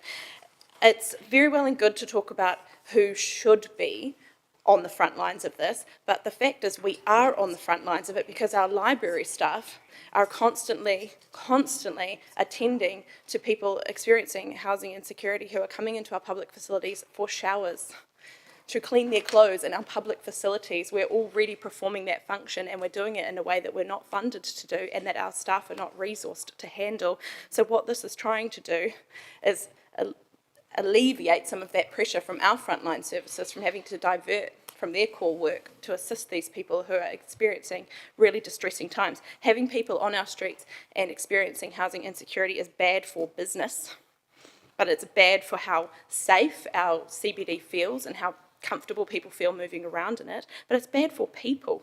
The more people who are experiencing housing insecurity, and we know statistically that more and more are, it's really hard to claw your way back from that, and the less productivity and engagement we have in our community.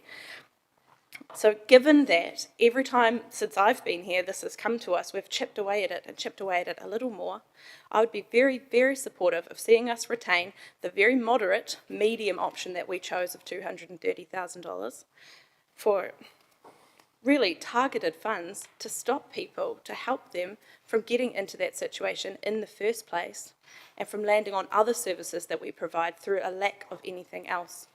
This will support the organisations that are already doing this work, and it is a people-centred fund that will have tangible benefits to people that will then have the ripple effect of allowing them to be productive and engaged in the wider community, which they cannot do when they are struggling to put a roof over their heads or their children's heads. That's always the first concern. We can alleviate just some of that. It's a small drop in the bucket, but it'll make a big difference to those individual people's lives. I think we should absolutely be doing that. Councillors, I'm going to support the substantive, and I just want to direct my questions to the last speaker. Should the ratepayer fund 100% of this? You don't have to answer that. That is my question. It really, should we be funding should ratepayers be funding 100% of this? That is the question. It really is. Is it an issue? Not denying that. But should some people that are actually struggling like anything themselves, and are probably getting close to this themselves, be funding other people? We're certainly going to go a long way. And there's been comments that we're not doing stuff. We are doing stuff. But the amendment that was put up is now the substantive, I think is a very good partnered approach. Iwi, in their submission to us, said, why are you trying to do all of this by yourself? The City Mission said, why are you trying to do all this yourself? So again, we are filling gaps which the government should be, government agency should be. Yes, we've got to have a local response as well, and I'm not denying this, but I don't like filling the government's gaps all the time.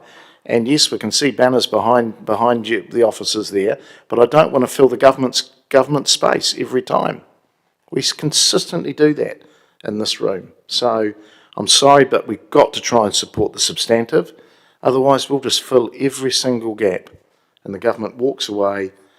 Are people better off? I'm not really sure. So please, if you could support the substantive, it's a partnered approach with others that said they will be with us, and it forces our government agencies to the table as well. Okay, is Councillor Hancock? Thank you, Mr. Mayor. I guess probably the first thing I'd say is that in my former career, the police have had to face the issue of homelessness on a very regular basis. And like many things, it ebbs and flows depending on sort of what's actually occurring. In our city at the moment and across New Zealand, we have a cost of living crisis, and that has exacerbated itself in a way where we actually have more people that are homeless than probably what we've ever experienced. Some recent figures was that there was actually 200 plus people who, in that cohort of people who are classified as homeless or in housing crisis, 200 plus of those people were actually couch surfing, living in cars or living rough. In a city of our size, that's unacceptable. The city pressures within our city, particularly from our retailers and our business people, is they are long suffering in terms of the people who are sleeping rough, the people who have got mental health issues, the people who are exacerbating that by substance abuse. And they are in your face, they're a safety risk, and the police continually respond to those issues. MSD also respond in terms of providing some relief, as does health, and as do churches. So we're not facing this alone. This is actually another piece that we can actually put into a resolution to try and alleviate the issues that we face, a local solution to a local problem. These are our most vulnerable people. And for the sake of roughly around about $230,000 a year, over 3 years, which is finite, that is a small price to pay to provide some aroha to people who need it most. So please reject this so that we can go back to the full amount. Thank you. Councillor Naylor, right reply. Thank you. Firstly, I just want to apologise to Councillor Johnson for interrupting while she was speaking. That wasn't appropriate. But I do want to address the issue she was speaking to. She said that we have saved out of our community budgets significant amounts. I just want to remind councillors that our budget is a draft budget that we were seeking feedback from our community from before we confirm it. And included in that draft budget were huge and unaffordable increases in the community space. The community space is an area that we currently invest significantly in, and significantly more than many other councils. When we've had reports come to our community committee, officers have confirmed that we're very generous in this space, and I support that. What we did decide yesterday with the multicultural hub was to invest in an increased level of service of $450,000 capital and invest in increased level of service of $400,000 operational over the next 10 years that we currently don't provide. These are increased levels of services. So I just wanted to clarify that, and perhaps that was why I interrupted. Back to this motion in front of me. I think the aroha that we need to show our community includes those who have made submissions to say, you are going to rate us out of our homes. If you put rates up that much, we will not be able to afford the home that we've lived in for the last 30 or 40 years. So Councillor Wood's, what he called middle of the road response, he was very persuasive, and I supported that amendment and will support it as part of the substantive, noting that this is a significant increase in our level of service. But I think in going forward today, I think the best thing that we can do for homelessness is to keep our rates down. Otherwise, we might find that we have more homeless in our city. And I absolutely agree with others that have indicated, we're trying to fill gaps that should be covered by government agencies. Where's MSD in this? We fund a lot of community organisations already. This is a significant investment. I'm happy to support it. It is less than what was in our draft that we proposed on, and we've heard significantly from our community about sticking to our core business and actually not adding things. I'm actually taking an approach that I am prepared to add something that's a new level of service. So I hope that that's helpful in just trying to bring some perspective on what we're doing here today. This is showing aroha to our community. I'd urge you to support it. Right. We will vote, please, on G26.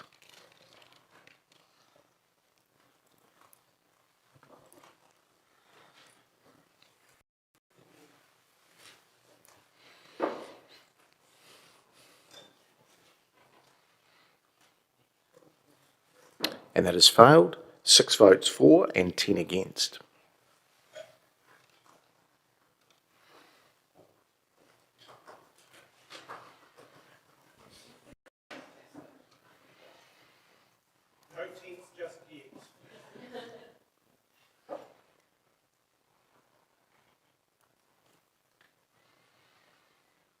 All right, we'll move through to G27? And that council reduce program 1447 earthquake prone heritage building fund to 75,000, excluding inflation in year 1, 76,000 excluding inflation in year 2, and 78,000 excluding inflation in year 3. Moved by you, Councillor Naylor.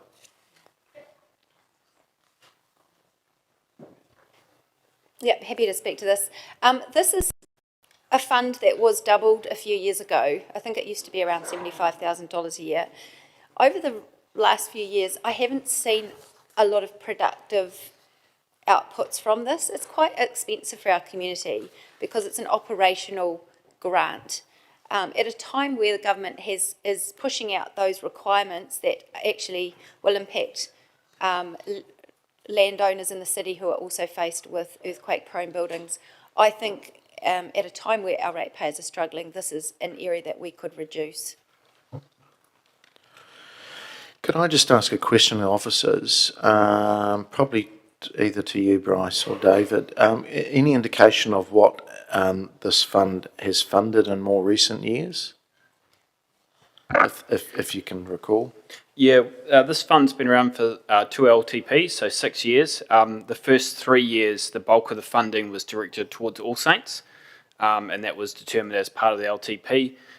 In subsequent years, it was a bit slow coming out of COVID, and there was some pauses placed on some of this budget when we were facing some tight times in one of the years, I can't remember which one, but generally the fund is used to support engineering assessments of privately owned earthquake-prone buildings, and then the next phase is that we can then make contributions to their physical upgrades. So, yeah. And just roughly how many properties have we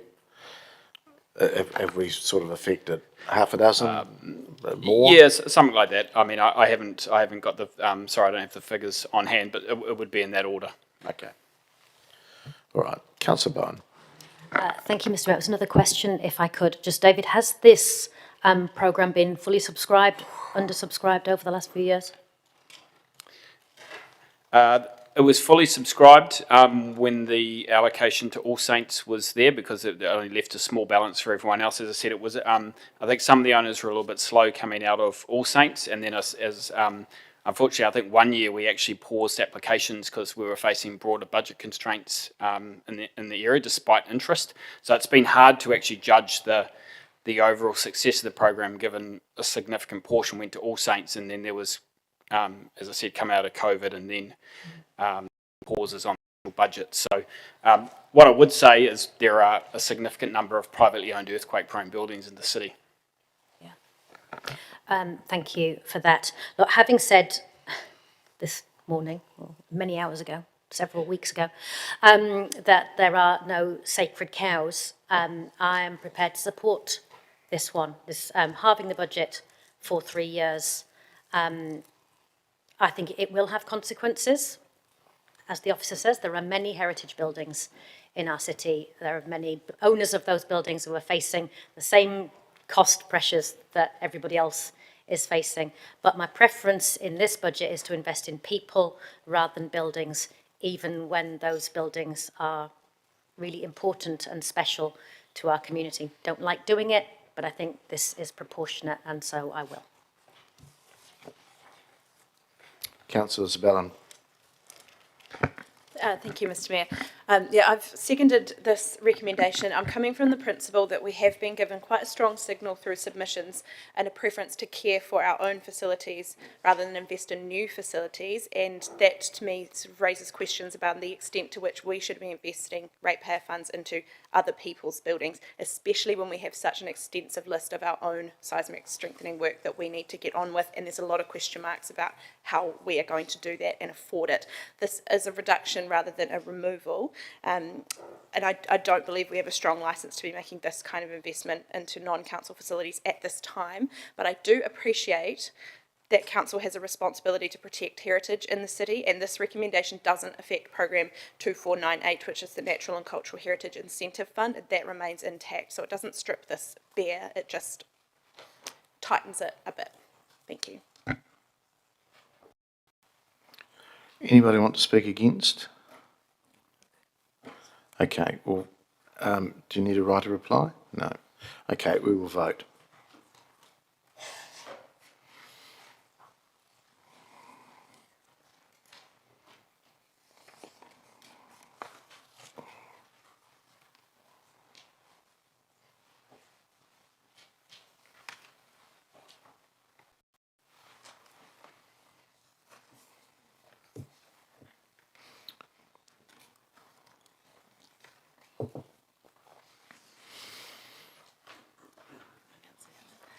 No? Oh, yes, sorry, 15-1. I read the room. I really read the room. I like heritage, though, that's fine. Yeah, you guys obviously don't, but that's fine. G28, moving on. The council remove program 2519, the artificial football field, 2867. And that's you, Councillor Zabellin. Thank you, Mr. Mayor. I'm sort of just applying the same principle that I expressed earlier to a number of facilities that I think fit that criteria. Here we have a new facility proposed that will not be a council facility, but it will commit council to ongoing annual operational contributions that will be rates funded, and this facility will primarily support 1 or 2 codes and primarily benefit one club's aspirations.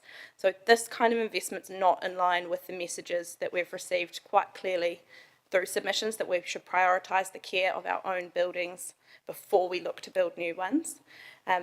This money that is tagged in later years operational contributions could instead be redeployed to better maintenance of our own sporting facilities, which we have heard consistently, especially the changing facilities, to be quite run down and not fit for purpose. They're in sore need of attention and they benefit a variety of codes. So I think we've been asked to stick to basics and look after what we've got. We shouldn't at this time be financially contributing to certain codes, capital investment. So I want to test that principle with a number of facilities, but starting with this one. Thank you. Look, councillors, I won't support this. I mean, this has been, and I appreciate some councillors haven't been around the table and passed LTPs, but this has come to us many times. Just some of the comments. It supports a code, New Zealand's largest. It's called football. We're partnering. And again, in past LTPs, I've been really against chopping against partners. In doing this, we put up a third and 2/3 is raised by somebody else. We don't have to fit the bill of a total new turf on our land. Yes, I appreciate that some of you don't like the I suppose the grant aspect of it rather than the capitalised aspect of it. But look, we've done this before and we've done it with the partner that's prepared to be with us. We've done it with athletics. It's been hugely successful. We've done it with hockey and we held the first New Zealand international sporting competition after COVID. And it's used by the wider community. This is going to be exactly in the same vein. It does commit us to a share of OPEX, definitely, but if we do this ourselves, we have all the OPEX and we have all the capital. So this is a great deal. Also, the organisation that's taking the lead on this, Central Football, have been around this table so many times. We've got a feasibility study to back this up. We've got 300 plus submissions to back this up. We say no to this. And I think this is a very, very narrow-visioned cut. You're just handing it over to, I mean, they won't come back. Why would they come back? Why would they come back? So I strongly advise you to vote this down. This has been on our books for many years. I appreciate some don't like it, but to those that are in the middle ground and have an open mind, please, we've got to continue with this. This is around a partnership. The costs are absolutely ring-fenced for us. This is something that is getting, the money's getting raised by somebody else, and we're supporting partners, not only a code partner, but also a facilities partner as well.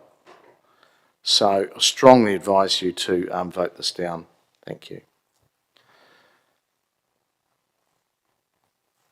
Councillor Naylor.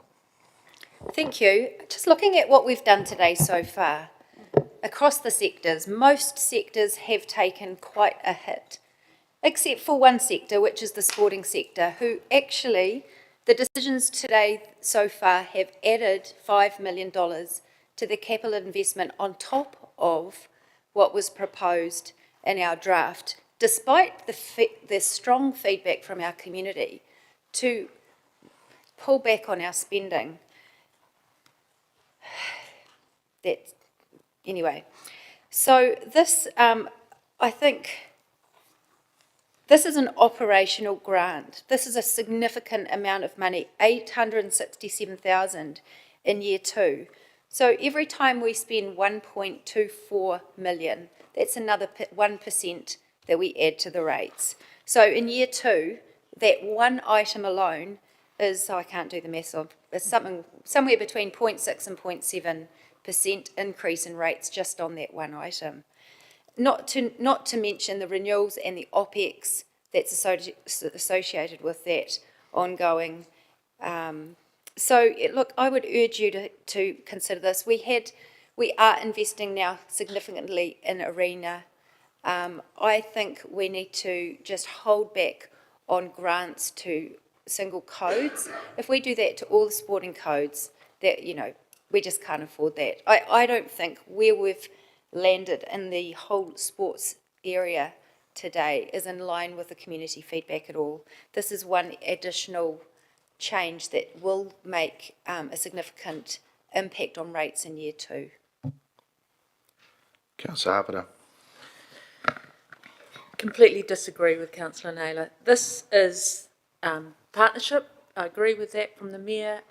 This is probably our key partnership that we've got with Massey, and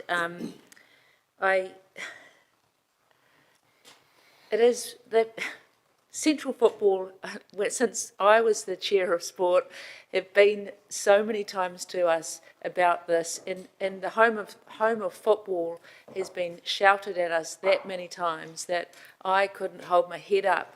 You talk about Featherston Street. Well, this is one that I couldn't hold my head up going down the street if they passed me in the street, because they have gone on and on about it. So they talk about having a home of football out at Massey, and there'll be so many turfs out there so that they can hold so many games of football out there, because it is a very growing and in-demand sport, and this is about servicing the community, but also a sport that's growing and really growing and in demand. So it's different from arena, it's a different area of our community, and it's actually for our younger area of our community that wants this. So I fully support it, so please vote for it. Councillor McLeod. Thank you, Mr. Chair. I think you won't be surprised that I'll be supporting this. I think the reason why I'll be supporting this twofold.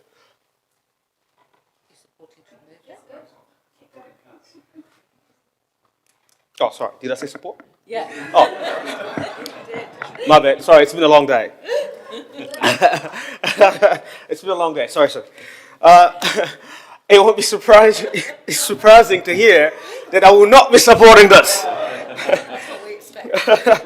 Well, thank you, Councillor. I won't be supporting this, and the reason why I won't be supporting this are twofold.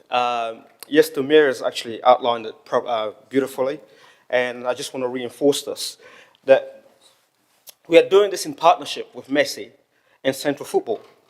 And this is to create another turf at Massey's public supporting facility.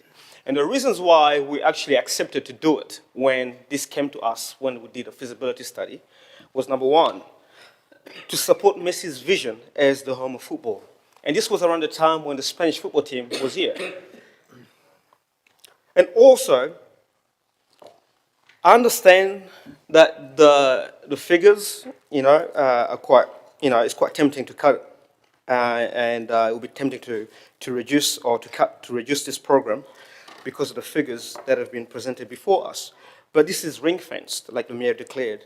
And two-thirds of this funding is actually funded externally.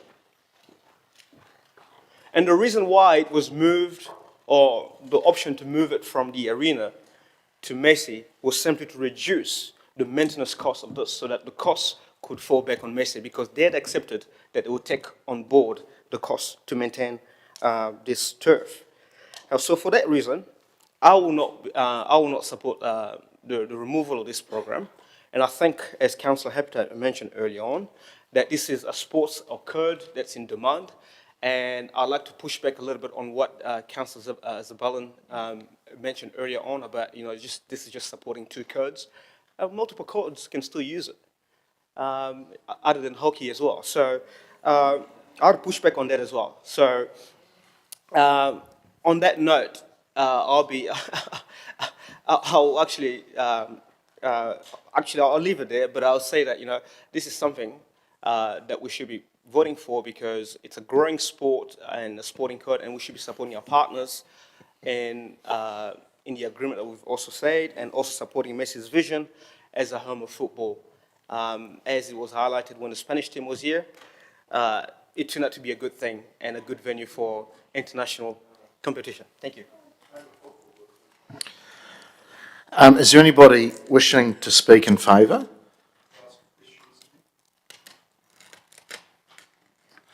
Sorry, thank you for allowing me to ask a question. So yesterday I was confused by the fact that the multicultural hub, even though it would be in somebody else's building, was budgeted as a capital expense of around 750,000.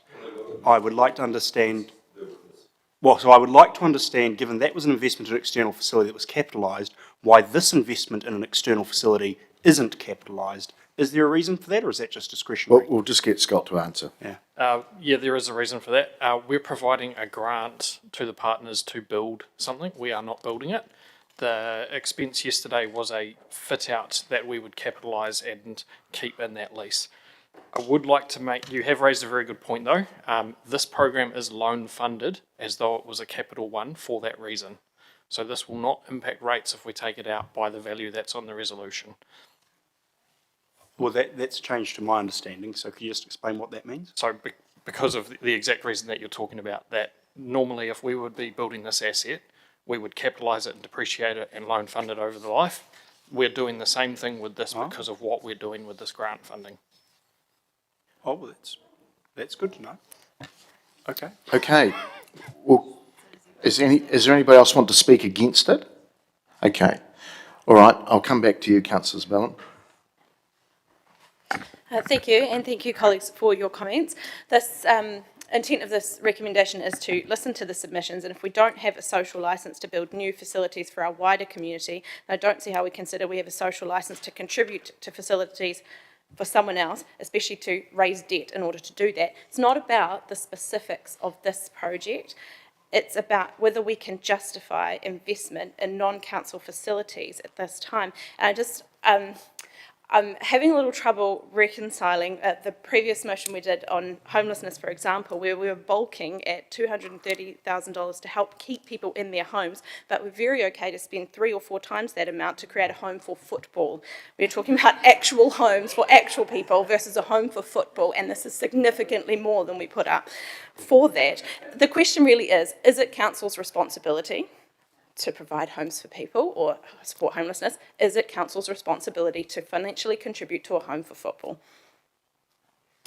In my view, no. Thank you. Okay.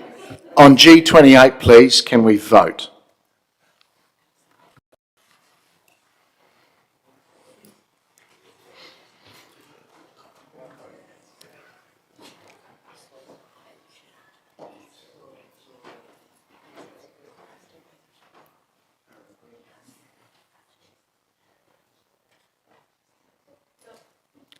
That has failed. 6 votes for and against.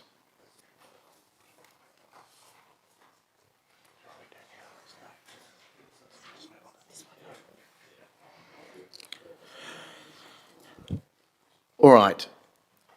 We move on and up to G29, that council removal program 2523, community pool grants, 100,000 in years 1 to 3. Back to you, Councillor Isabella. Thank you, Mr Mayor. It's me again from the same principle that I don't believe we have sufficient social licence to be investing in an upgrade of what are predominantly Ministry of Education assets for what is essentially an experiment. I think specifically the project is a good idea, but it does have some real downsides. We potentially lose revenue by diverting people from our facilities, but we're also essentially paying for them to swim somewhere else. If this project is successful in moving community members from our public pools into school pools, it may be less income for our pools. But more to the point, this can only happen in summer months. It will be ad hoc and very difficult to monitor the success of this project, and it will actually not do anything to guarantee the competitive swimmers the lane space that they require at the times that they require. So it is a bit of an experiment. Submitter number 1168 in questions did note that these pools are only open in summer and that only a few of them could be used in a competitive sense. So they're not really available and they're not a useful spend for the competitive code. Many of these facilities are already available to their school or immediate communities during the summer, and the schools lease keys to families. So this kind of use is already occurring. We just don't really have any solid basis to say that this funding would have the intended effect of freeing up lane space for the competitive codes. But There's numerous factors at play, but I'm very strongly opposed to council funding upgrades to what are Ministry of Education facilities. We should be looking to our own facilities before we're improving other facilities, especially Crown-owned ones. Ask for your support. Thank you. Could I just ask a question of you? Have you spoken to the swimming community? I questioned the submitter at the time about this when he was presenting to us. Was that Mr Crookshank, was it? Yes. Yep, okay. So, okay, all right, he's one of them, yep. Okay, Councillor Johnson. It's just a question to make sure that I understand exactly what this is. So this is money that we would be granting to mostly school pools for them to do upgrades so that they could open to the public. Is that correct? Yes and no. If you go to the paper that officers sent out, it explained what it was. Just one moment, I had it. Maybe if I get one of the officers to speak to it. But. Sorry, councillors, if I can refer you to section 5.21 of the agenda, that covers the information that was received back from Sport Manawatu when they engaged with schools and highlights that there are a number of barriers to the community use of school pools, but also that this community support fund may help to overcome some of those barriers. Until we've done some further work with individual schools, we can't identify exactly what the money would be spent on, and it is likely that depending on the barrier at each school, it may be spent on slightly different things. Okay, thank you. I just wanted to be sure that... Yeah, there's a paper that came out. Yeah. I'm rereading it now. It's been a long couple of days. Thank you. Okay, Councillor Naylor. Yeah, really happy to second this and in full support of it. Once again, this is a new additional level of service over and above what we currently provide our community. Pools, we do invest a lot in pools. Even just in renewals alone, we've got 7 million budgeted over the LTP for our own pools. So I'm just questioning really whether our community can afford to be funding other pools other than council-owned pools at this time. Councillors, I'll support it, but I only support it because I actually did go and ring Swimming Manawatu and actually ask their opinion. If you look on the advice from officers, it was around creating a pool network. Sport Manawatu were going to look into that, where there was a network of support opportunities for services like buying of chemicals, training, the development opportunities for staff, lifeguard training, and bringing possible third-party operators in to use the facilities outside school hours to give you your lane space thereafter. But actually, Swimming Manawatu said they didn't think this would move the dial that much, even though this came out of a feasibility study, which we commissioned, and it was one of the recommendations, because we know that we can't support a new pool straight away. Just on the things, the notion of pools, we run a very, very cost-effective aquatic program. You just need to go and look at other places, other cities. And again, like Arena, it's extremely efficiently run and funded. So I'm of the view that we put our efforts into the feasibility study of what the future looks like for the aquatic 50-metre pool. And we've had numbers and numbers of submissions to that over the years. I put this up originally. I'm okay to support the motion that we take it away, but mainly on the advice from the actual sector, that the people that actually would be involved in it. So I'm fine to support that. Thank you. Oh, you've come out of the queue. Deputy Mayor. Kia ora, Your Worship and colleagues. I certainly understand where Councillor Zabellin is coming from, but I probably do want to state that I know with the school that I work at, that pool is in use all the time, right up into the evening, probably 7 days a week. I know definitely 6 days a week. And I'm thinking if they didn't have that facility, then that would put a strain and a stretch on the Lido. I don't even know if they would have the capacity to cater for that number of for the number of students that do swimming. I'm not saying they all do swimming, but we're able to offer it. And certainly as a former principal, I can say that there are less and less schools having swimming pools because the Ministry of Education, what funding they might give, and that's a big might, is insufficient to even build one. So it's the community who raise the funding. If you go to any of those school swimming pools, you will see signs up around the swimming pool area saying many thanks to so-and-so for supporting us. You know, parents have raised money, kids have raised money. It's our community who are using it. And I think my concern too is that the drowning figures in our country are appalling. And I just hope that everyone gets the opportunity to learn to swim at the very least, particularly if they want to and if parents want their kids to learn. But I just wanted to raise that because you know, I don't want people to be under the misapprehension that the Ministry of Education pay for school swimming pools. I mean, schools had to close down given the compliance issues. They couldn't afford it from their operational budget. So this might be, I'm not sure, I hadn't conferred with my school actually about it, but I do know the struggle that schools have to have a swimming pool. And I just wondered about the community who use it after school hours, if they would be impacted if we didn't have this. Kia ora. Councillor McLeod. Yeah, Mr. Chair, sorry to jump in there. I'm a bit divided on this. I know that you've received advice from the aquatic community and that sort of thing, but when it comes to school pools, it's a bit of a different ballgame because they do have a number of health and safety requirements, stronger actually compared to community facilities and that sort of thing as well. And 60% of schools around New Zealand, that's around 1,300 schools in New Zealand, for example, have pools in schools. And I do understand where Councillor Zabellin is coming from, by saying that most of them, these pools or these grants are not used, but mostly in the summer, if I understood that correctly. And that is simply because a lot of the schools are closed during the school holidays and may not be open largely,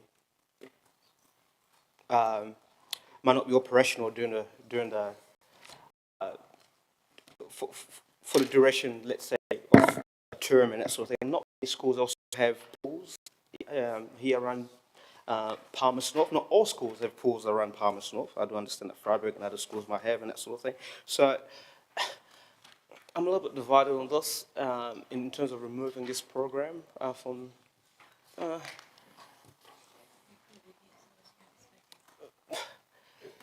But I'll leave it there. Sorry, I'll leave it there.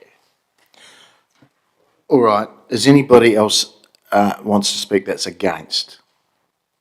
Right. I'll come back to you, Councillor Zabellin.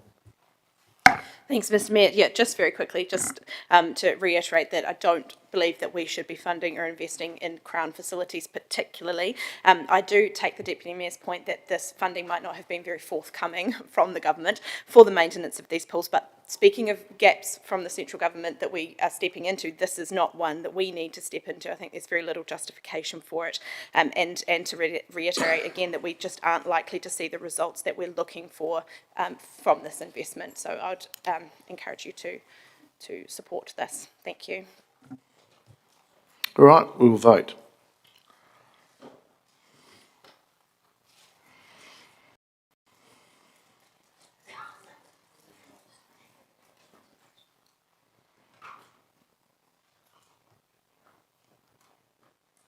It's passed 15 votes for and 1 against.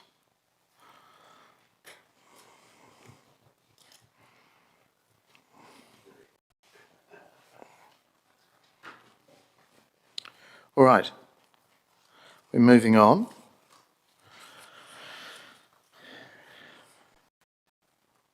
And our next one is G30, and that council remove Program 2525, Central District's Hinds Cricket.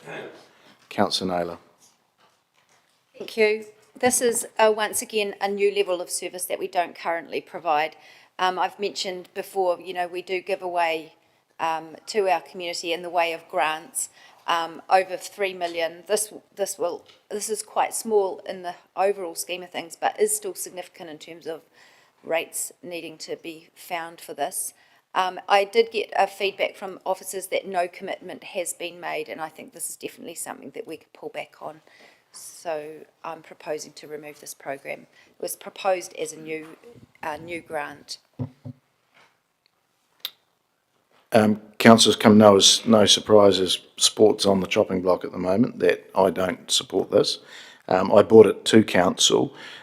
We've just spent 650,000 at Fitzherbert Park putting in women's and gender neutral facilities.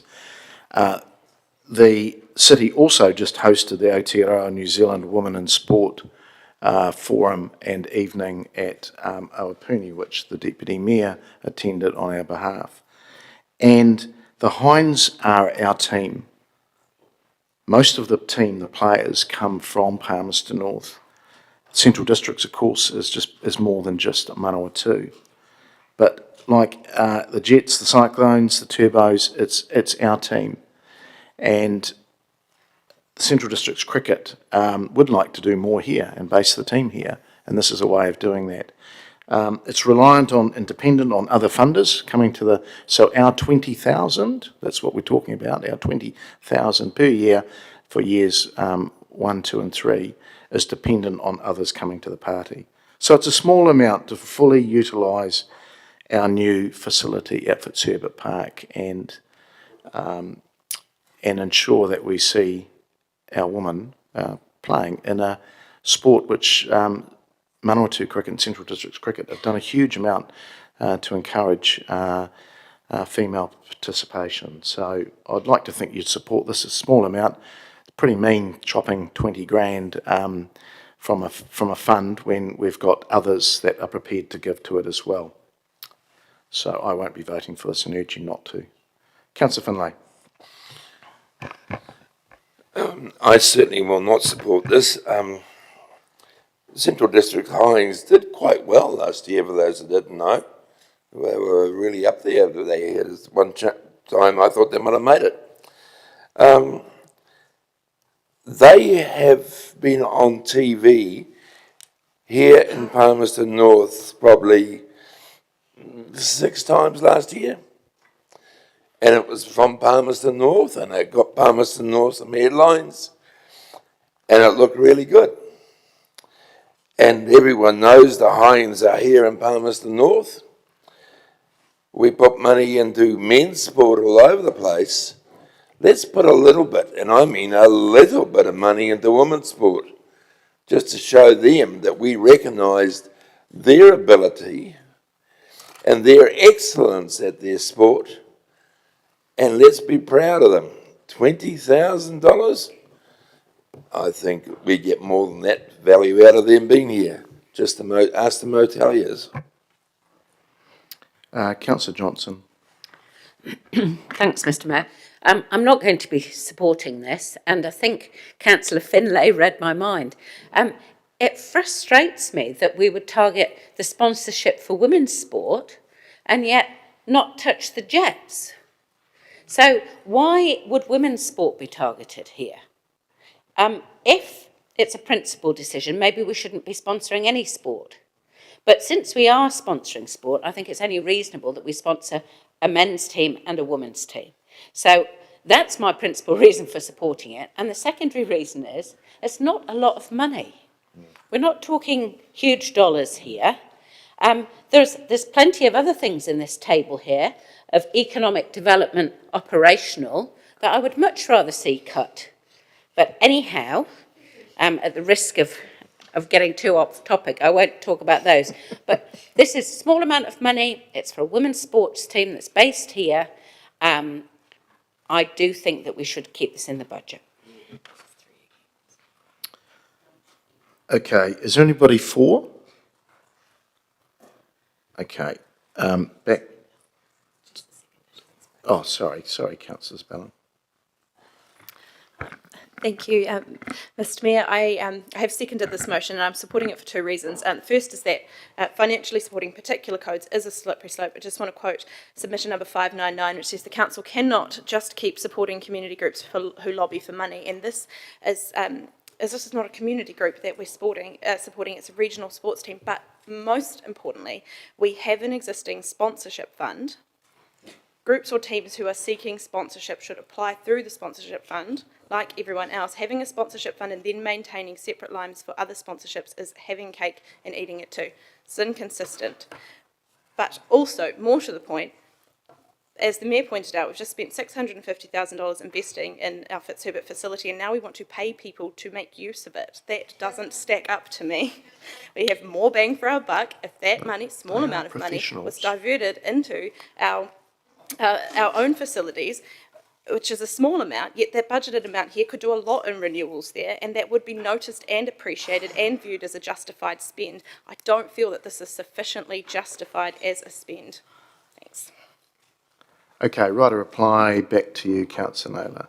Thank you. And just responding to the points that Councillor Johnson raised, I certainly had also contemplated reduction in the JETS funding, but officers' advice had come back that an agreement had already been signed around that commitment, so I felt that wasn't an option. But certainly if Councillor Johnson could come up with a men's team that we fund, I'd be happy to second the reduction of that, or any other economic development programs that she feels that is perhaps over and above what our community supports at this time. Sorry, it's getting late. There was something else I was going to say, but now I've forgotten, so I'll leave it there. All right, we'll just vote.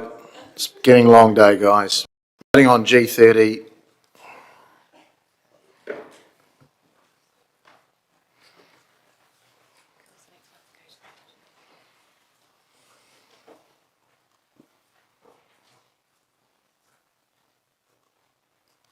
And that has failed. 4 votes for and 12.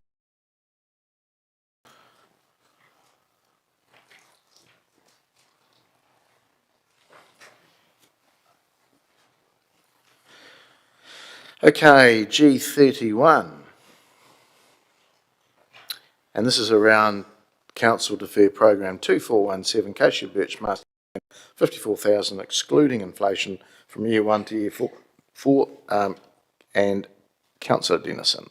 Yes, thank you, Mr Mayor. Can I, before I even move it, can I just ask a question of officers? Would you mind?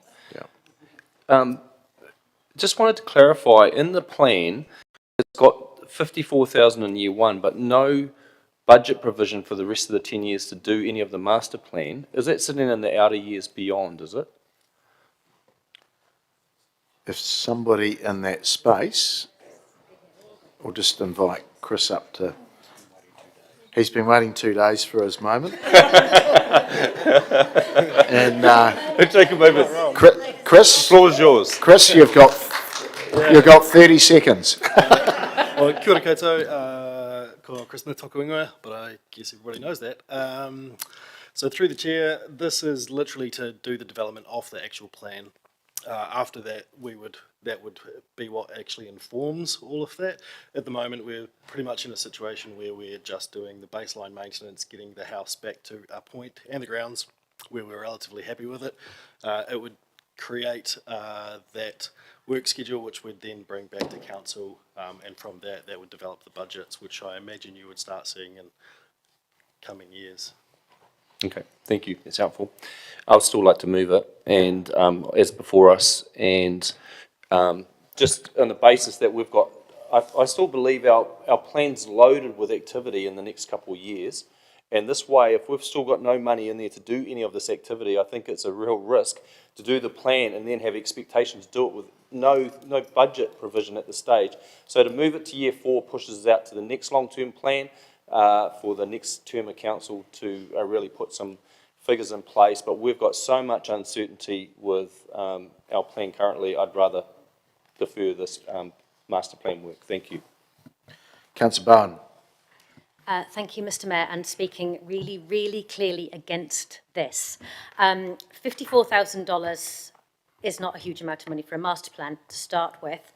And yes, accept that it will lead to further programmes in the future. But what we run the risk of if we don't do this is undirected, accidental development of our only Class 1 heritage building, home, house.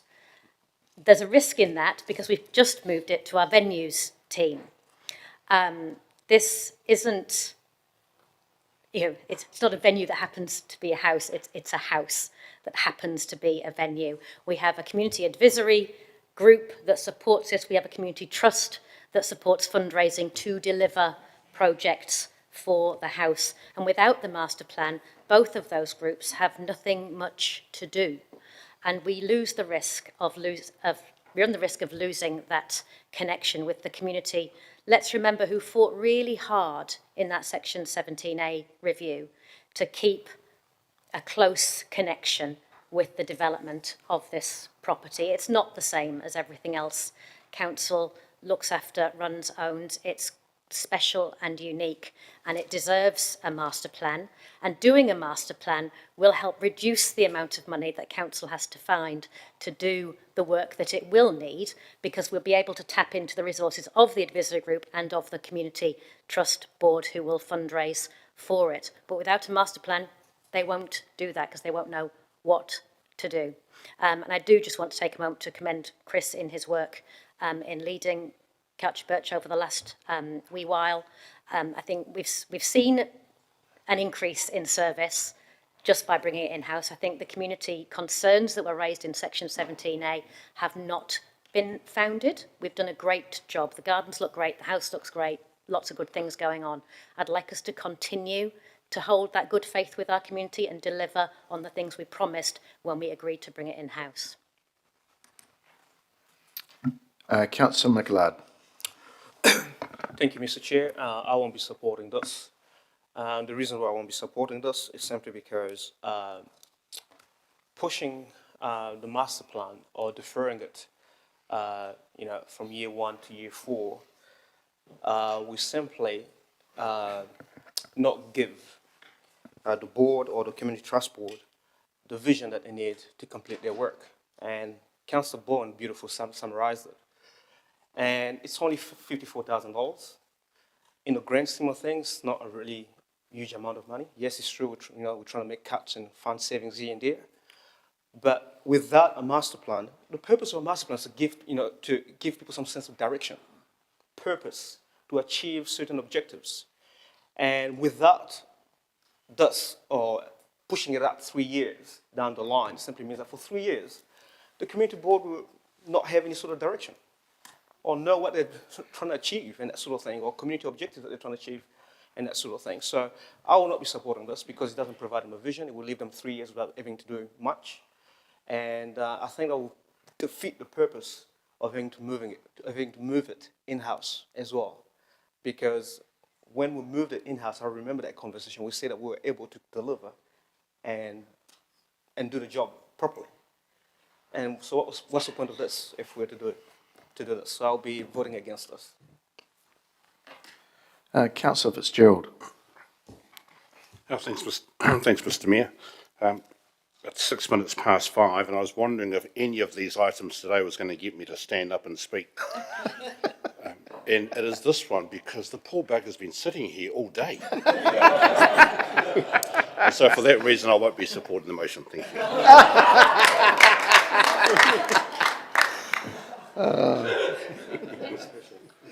That's special. Is there anybody else that wants to speak for this? You want a question? Here, I want to do something special and give him another one.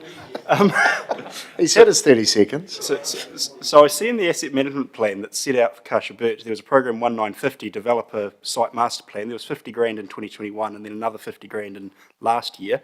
I'm wondering, has that money been spent? If not, how is it now only 50, not $100,000 to develop that master plan? So how have we got here and got to this figure? Have we already done work in 2021 and 2023, or was that all deferred in the wisdom of previous councils, or you know? So we just don't know. Yeah.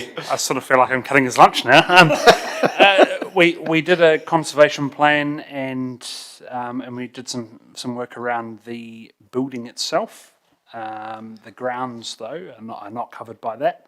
So we did do some work, but the master plan really would be completing the conservation work and around the grounds, and then bringing it all together really through a master plan. So to be clear, have we spent program 1950, $100,000 Kasha Birch development of a site master plan or not?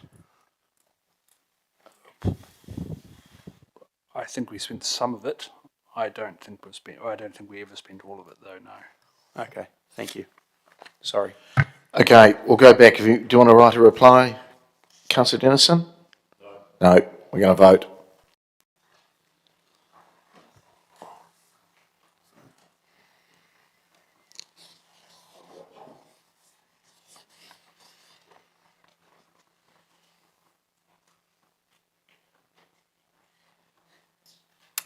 And it has failed. 5 votes for and 11 against.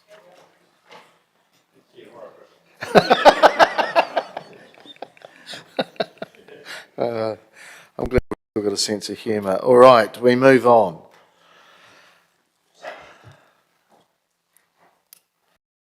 Okay, G32, the council will move program 2488. This is the Business Sustainability Fund. And back to you, Councillor Dennison.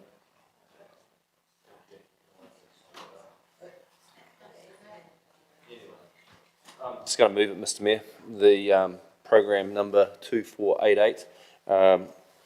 It's basically supporting other business with business sustainable funds over a period of time. And I'm just going like, we've got to look after our own camp, and I'm thinking all these new initiative funds, I'm not for it. Thank you. All right, Councillor Barrett. Thanks. I might start with a question to officers just around what this fund was intended to deliver and impacts of cutting it. Yeah, the term fund's probably actually not a good description of the program. So early on in this LTP process, when we were doing our strategy and vision and plans, we talked about sustainability being one of the key focuses, and that emerged in terms of, we've made some good grounds on our own corporate emissions, and we've been thinking about citywide emissions, but working with business was identified as an opportunity, and that emerged into a plan. So the program, the way it's being prepared, is that given CEDA's connection to the business community, that there would be a role funded within CEDA to work with businesses about sustainability, doing carbon audits of their activities, and there would be funding available for that. There would be a fund available for that person to work with businesses if they were wanting to do carbon audits, do inventories, develop an action plan to reduce their emissions. So in short, the money is a person that would sit in CEDA, and that person would have had some funding to be able to work with businesses to do sustainability actions. Great, thank you. Comment briefly, I won't be supporting this particular amendment, noting that a number of cuts have already been agreed over the course of the day. And one thing we've been having trouble cutting as a community, frankly, is our emissions. They've been heading in the wrong direction for far too long. We have made the good progress around the organizational side, but the citywide side has not gone so well. We've heard and we know that most of our business community is small, medium enterprise, and those are businesses and organizations that don't have the internal grunt and the internal capacity to actually do this sort of work. They probably also don't have the spare cash right now to go out and actually invest in that themselves. So it's a good chance for us as a community to adopt models that have been proven in other communities, including those in Aotearoa, where people working through councils or economic development agencies alongside businesses, especially small businesses, has helped them get onto a lower emissions and higher sustainability trajectory, which to my mind is a very good thing that we as a council should be supporting in the middle of a climate response. Gives us the opportunity to build some momentum and hopefully over time see this really percolate out through the business community so that doing things on a lower emissions and higher sustainability trajectory becomes business as usual for them. Cutting this would be some false economy because we would just be continuing to see the business community drift without actually making the progress that needs to be made around emissions and sustainability. So I'd urge you to support the program by voting this down. Thank you. Colleagues, I won't support this either, and I'll give you a few reasons why. I did ask some questions of officers around exactly what it was, because it probably wasn't well articulated. It's around an FTE who then works alongside the EDA. They have a small resource for collateral and to be able to see our business community. And then there's some audits done that are aligned to the business. So big end of business, the big end of town already has this well covered. It's the small to medium businesses that just don't know what to do or need some help. This is work that's well signalled in our eco and sustainability space. So we're not going outside our remit here. We spoke earlier today around citywide, or yesterday, around our own organisational targets and then citywide targets. If we're going to make a difference, and look, other councils work in this way too, it's actually influencing those small to medium businesses and trying to give them a plan and help them to get their own emissions down. So as I said, it funds an officer with a small amount of collateral resource. They work alongside the Economic Development Agency. They then can leverage those businesses with a personalised emissions reduction plan. You'll start to see some real changes, and it's measurable then too. So this is one way of targeting, and it's measurable then too. So this is one way of targeting that citywide. Of course, we've got our comms that get to residents, the business community, that's where we could make quite a difference. So we've got to give it a try. I understand the officers are working through exactly what it may look like, and there may even be the odd little bit of saving that's out of the original budget, but please give it a chance. It needs, if we really want to have a crack at this, this is one way of getting to the business community. Councillor Naylor. Councillor Barrett mentioned that businesses don't have the spare cash right now to fund this. Colleagues, I think we've heard really loud and clear from our community that they don't have the spare cash right now to fund this. This is an increased level of service, a new service. It's $4.45 million over the next 10 years. You know, our community just can't afford this. They can't afford what's already in our budget, let alone adding things on top and on top and on top. And this is one of these programs, so I'll fully be supporting this recommendation to remove this. Nobody will be worse off. Councillor Johnson. Look, I'm going to support this because I think, given the bigger picture, where we're looking for savings, if we want this kind of work to be done through our Economic Development Agency, then we could prioritise it in our letters of expectation. So we already provide a very generous sum to the EDA. If this is considered priority work, then this should be prioritised within their budget that they have already. The fact that this was in the budget, I must admit, had passed me by. So I'm grateful that we've got a little light shone on it now. And I think it's interesting that we've been debating very, very small sums, and then we've got this massive line of over 4 million operational expenditure over 10 years that really, I would really struggle to justify it to ratepayers, to be perfectly honest. So I'm not going to allow it to stay if I can help it, and I'll be voting to remove it. Thank you. All right, is anybody else for it? Okay, all right, I'll give you a right of reply, Councillor. So for it? Yeah, okay. So no, Against the motion. I've got all mixed up. Sorry. I'm doing a Councillor Michelard. I've forgotten what I'm doing. Is there anybody else against it? Okay. All right. I'll go back to you, Councillor Dennison, for a right reply. Yep, thank you. Councillor Naylor's outlined the whole 10-year project, but even in the next 3, it was $1 million kind of loaded up. And we talked about cutting consultants. There was consultants lines in here that totaled in the first 3 years $575 to do carbon audits or operational audits, whatever they achieved by that. So I'm just thinking, you know, 156,000 for the full-timer, 30 for admin, 115 for consultants in the first year, 300-odd thousand, say it quick, and then it balloons up to 416 in the second and third year. I'm against it, starting it, so thank you for your support. All right. We will vote.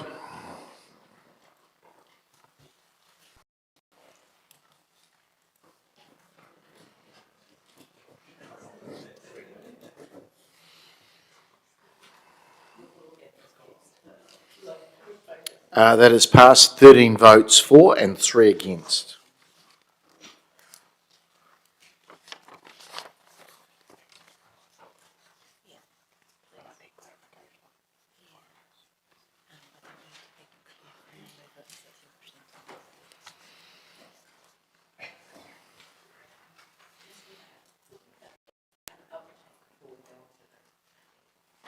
Yeah. Is it possible for staff to give us a bit of an update? Yes.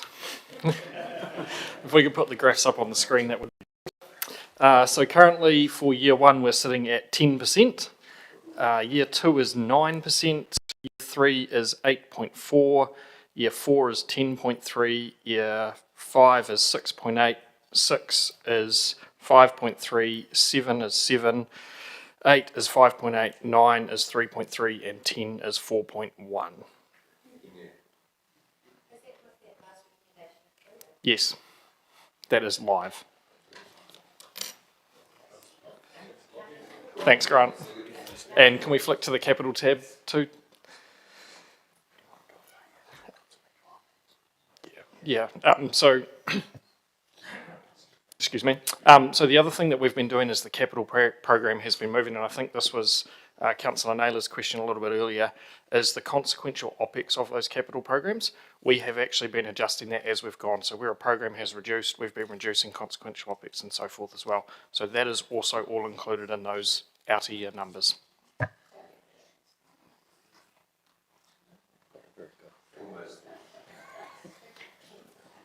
All right, thank you. Okay, G33, and I just will need to get the mover of this to just clarify some numbers here and some of the wording. And it's around that council reduced Te Manawa's grant to provide additional funding over CPI.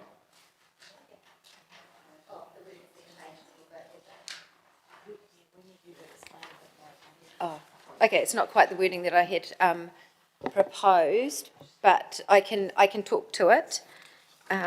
Sorry, I didn't realise it was coming up now, but where is it? Yeah. Here it is. So Te Manawa in their submission asked for an increase. They had indicated that, I think back in February, and it had come to the committee, an increase of 151,000 in year 1, 268,000 in year 2, and 379,000 over in year 3, and that added up to 800,000. That was over and above the CPI increase that would already be a part of the natural increase for Te Manawa. So that there has been an inconsistent approach to some of the requests for additional funding. Some have been included, some haven't been included. This one was included in the draft. So essentially it's a decrease from the draft, but it's an increase from what the funding is with CPI. So what I'm proposing is to, for the grant, I have got the numbers here if anyone needs them, but for the grant to be, the grant plus CPI plus 75,000 in year 1, and then an extra 100,000 in year 2 and 125,000 in year 3. So that's not cumulative, it's 75 extra in year 1 and then additional 25 and an additional 25. So that actually adds up to 200,000. They were asking for 800,000 over that 3-year period. This would grant an additional 200,000 over that period, over and above CPI. I hope that's clear enough. Is it not clear enough? What do I need to explain? So the 151,700 in year 1, 268,500 in year 2, and 379,800 in year 3. That adds up to 800 over the 3 years.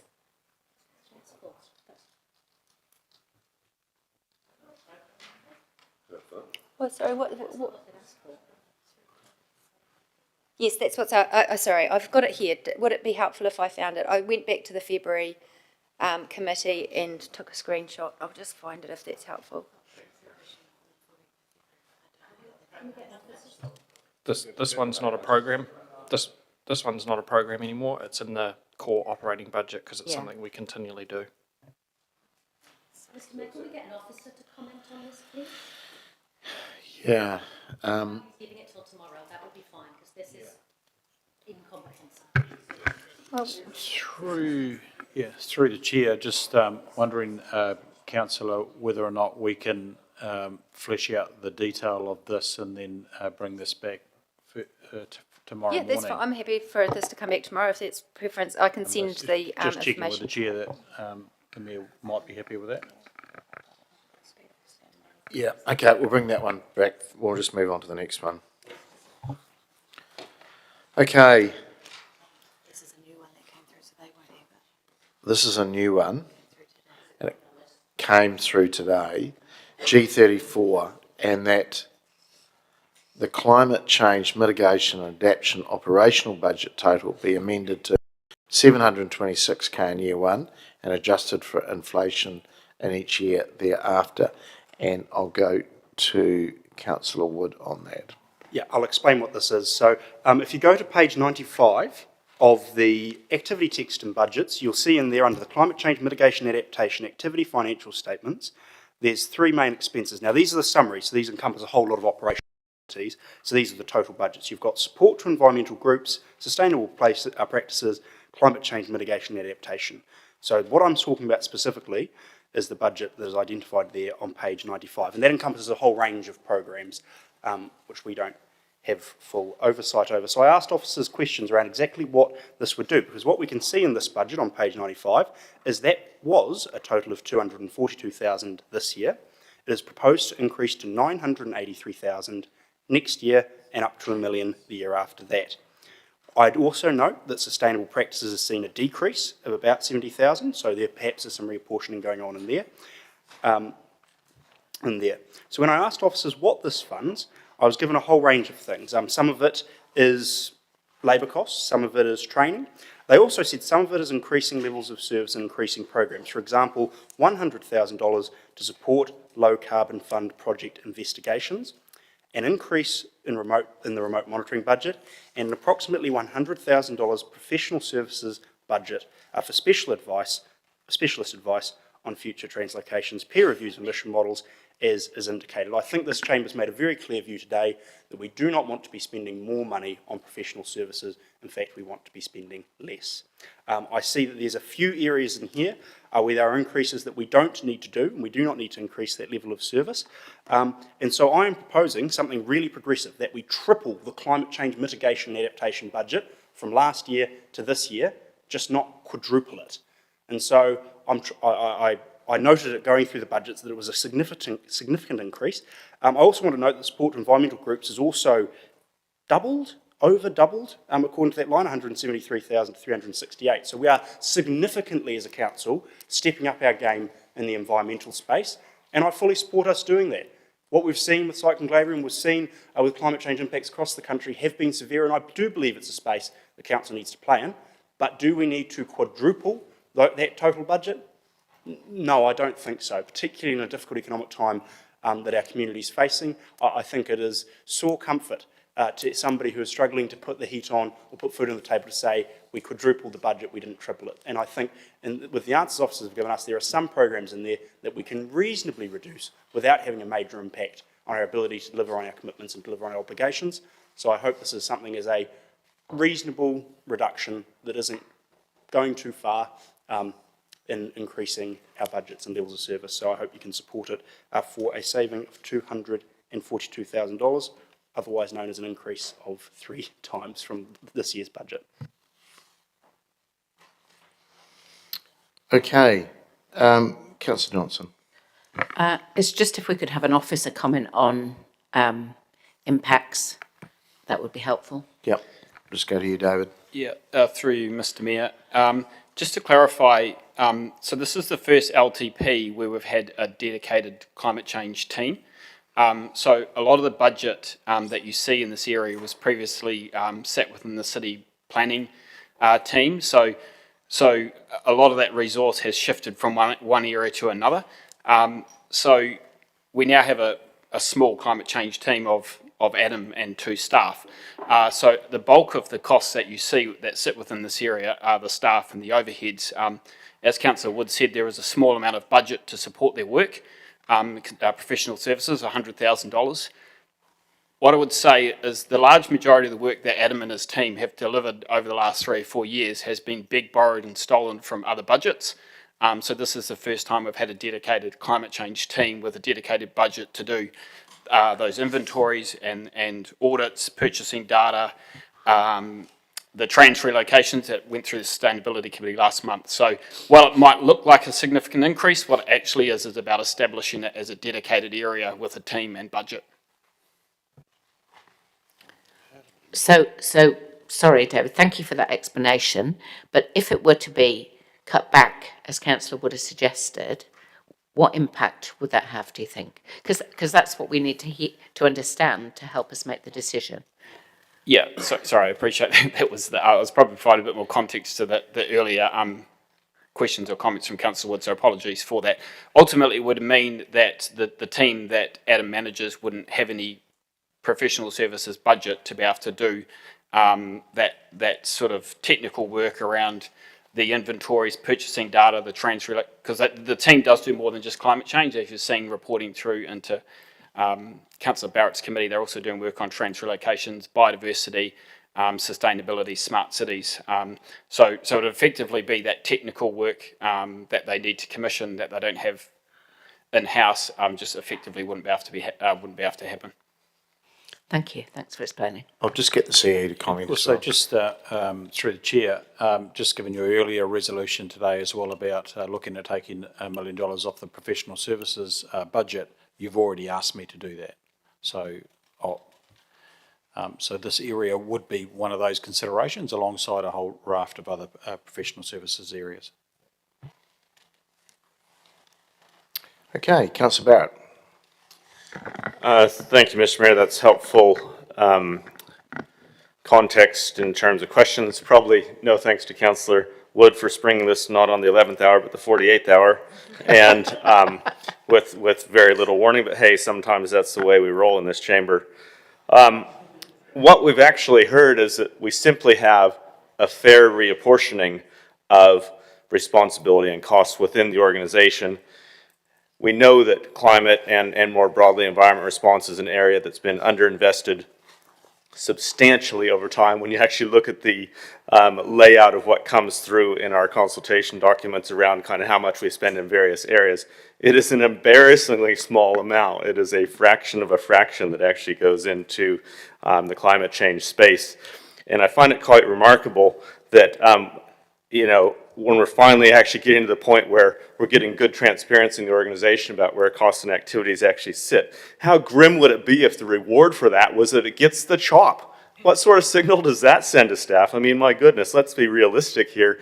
Let's actually appreciate that we're actually getting much better insight in terms of where costs and activity actually sit. It would be very unfortunate if we actually ended up in a double jeopardy situation where not only have we cut out $1 million of consultancy earlier today, but now we go in for another bite in one specific area. I mean, this is just beyond the pale, and I'd ask you and urge you to vote against it. Thank you.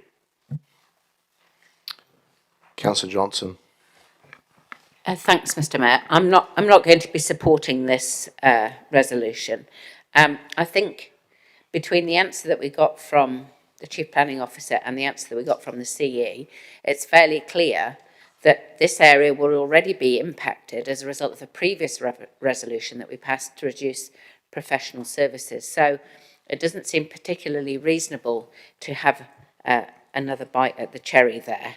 And in addition, the climate change team have been giving us very useful information that guides our strategic direction. It's one of our key goals is to reduce not only our emissions as an organisation, but citywide emissions.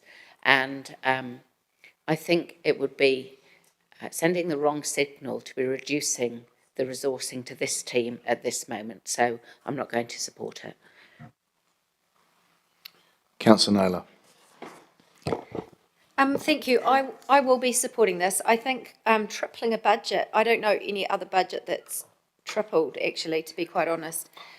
It was proposed to quadruple. So the overall operating costs of this area have more than doubled, gone from 687,000 to 1.5 million. Yes, this is valuable work, but we need to increase things at a rate that our community can afford, and this is just too fast. I think the reduction in professional services is up to the Chief Executive to apply that across the organisation where he sees fit. It doesn't necessarily have to be from this area, so I don't necessarily think we shouldn't assume that this is automatically a double up on what we have already decided.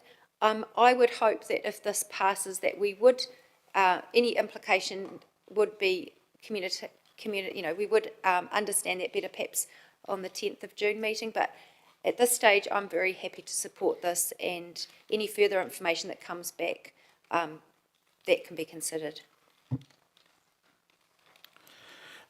Councillors, I'm not going to support it either. I think Councillor Barrett made a very good comment about sustainability, and certainly the goals around sustainability get a pretty poor budget line, really, and climate change is pretty fast too, and it's coming here now. So look, I get the points that we've got to try and cut our cloth, but actually this is such an important issue that we should have some understanding. This team's been developed. Yes, the transparency of it has all been in planning. Has the budget really tripled? I think it's been just in other areas. But in saying that, they've got to have something to work with. Otherwise, why are we doing this work? Just to remind you, you've just taken away some funding around the same topic of sustainability in the business sector. So this would be a double whammy if you took this away as well. And we've made some decisions around consultants too, which could have an impact on this. So look, I think we've got to give this a chance. We're making some good progress as a city or a council in this space, but we do need to have the team properly resourced to continue that work around mitigation and adaptation. So please, if you can, vote against this to keep the budget intact. This is one area which is too important to really play around with. Councillor Bellin.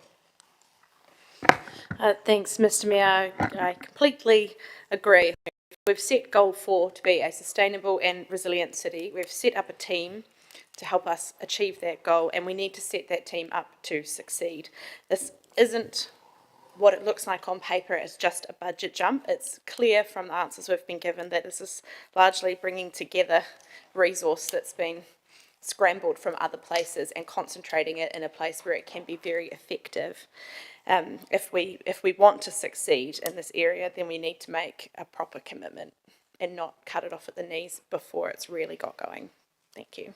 Councillor Wood, right, a reply. Could I ask a question of Chief Planning Officer, just in light of his response? So I just want to understand, David, you're suggesting that $726,000 would leave no room other than staff remuneration in this line. I just want to, is that correct? Based on the advice I'd had from finance earlier this morning, once you take the staff, the overheads, there would be a small amount left for some activity. So I think it was 72,000. And so you can confirm the whole of council budget for this space has increased from 687 to 1.5 million. Is that a real increase or is that just a reallocation? Because it's hard for us to tell what's real and what's just reallocation in these budget lines. Yeah, it's largely a reallocation. So the staff that exist within that budget as it's shown in the LTP already exist. So there's no proposal for additional resource or staff in that area. Okay.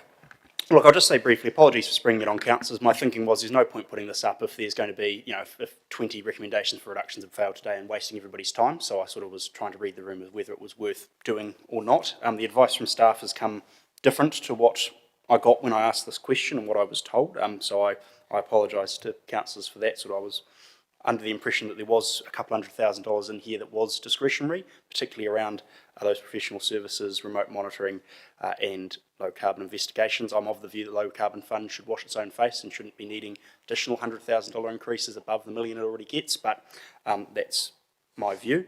I also was of the impression that the whole of council budget increasing by 819,000 from 687 to 1.5 million was a real increase, or certainly somewhat of a real increase, and so it's hard for me to make any sort of reasonable argument when I have no idea what the actual figures are and what we're dealing with. But I think, well, I don't know what I think. I think it's very difficult to have a reasoned conversation when we don't have particularly good information to do it off. But I still stand by this. We're making cuts in every sector. Every area's got to find a bit of a reduction, and this is one of the areas that I think we could do a little bit slower in. So I hope, although I recognise it's probably unlikely, that you'll support this. All right, we'll vote.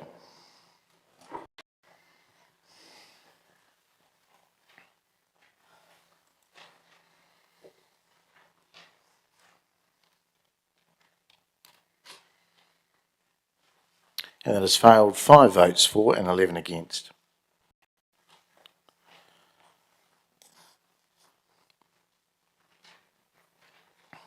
Have we got that? Yeah.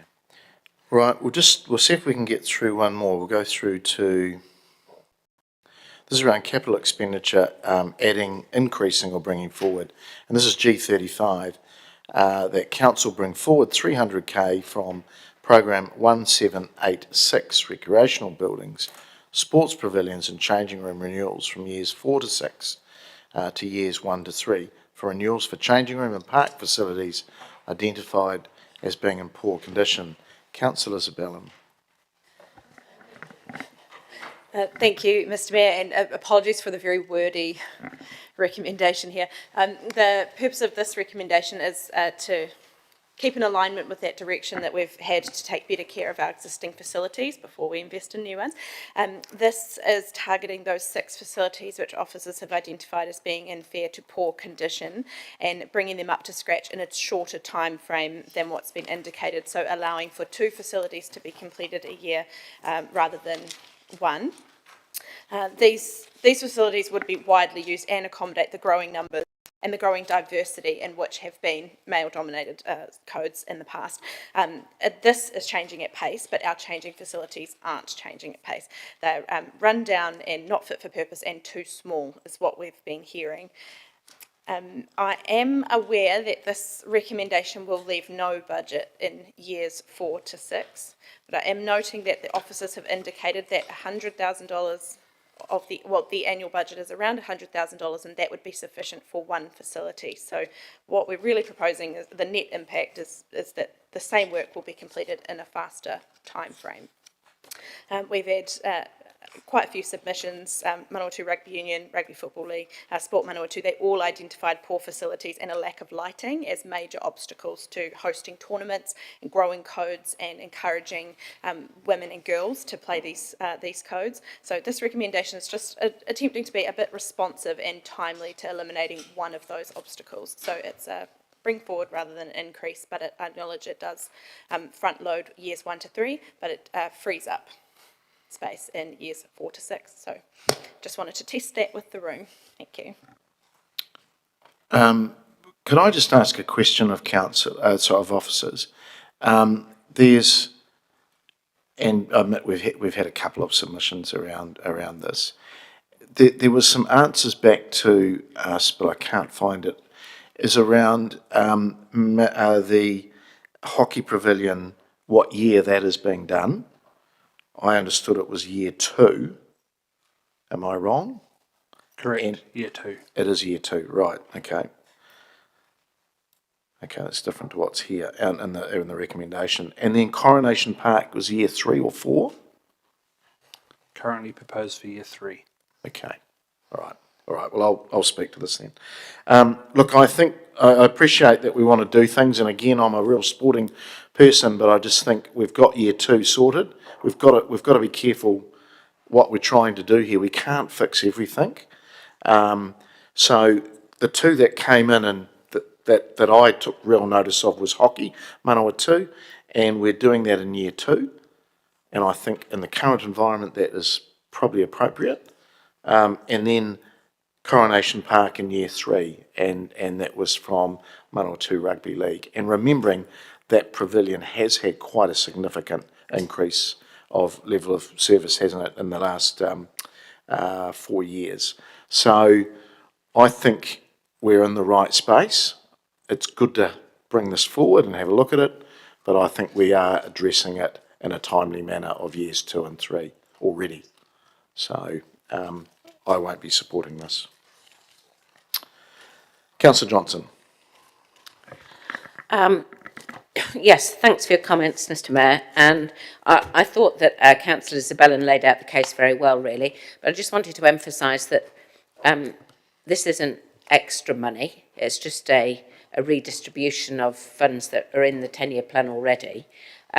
We did receive several submissions, and I thought they were quite compelling about the state of changing rooms, and particularly how that could impact on women and girls doing sport. So I just felt that it would be sensible to respond to those submissions by bringing forward the money so that some of the work could be done sooner.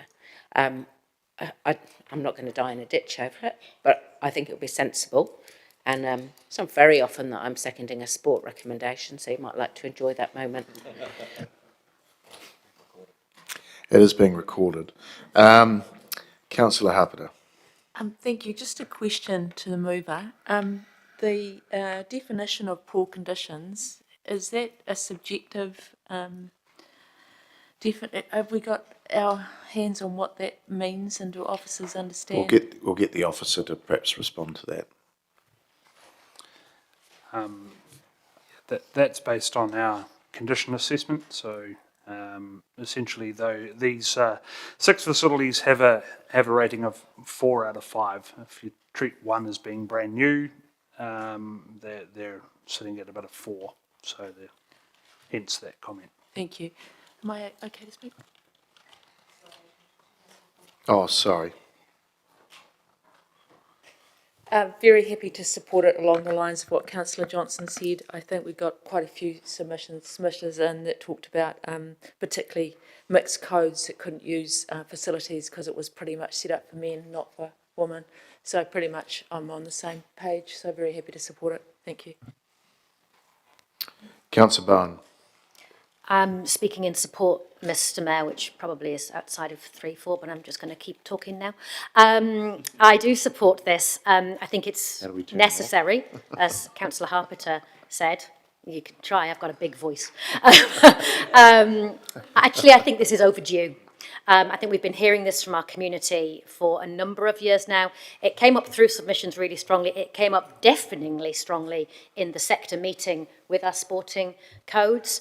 Real concerns about the safety of women and girls in these spaces as they try to get changed. Our facilities just weren't ever meant for this. We didn't dream of a world where women and girls sport was the success that it is. So I really would seek your support for this, please. Councillor Naylor. Thank you. I'd just like to acknowledge that this is a renewal budget, so it does have quite a significant rating impact. As I mentioned earlier, we've had a 16% increase on renewals from this year to next year. You might also note that myself or anyone else did not propose any reductions to any renewals. So my approach to anything added in terms of any new operational or renewal expenditure that's proposed is that I would only support it on the basis of there being a corresponding saving in another renewal item.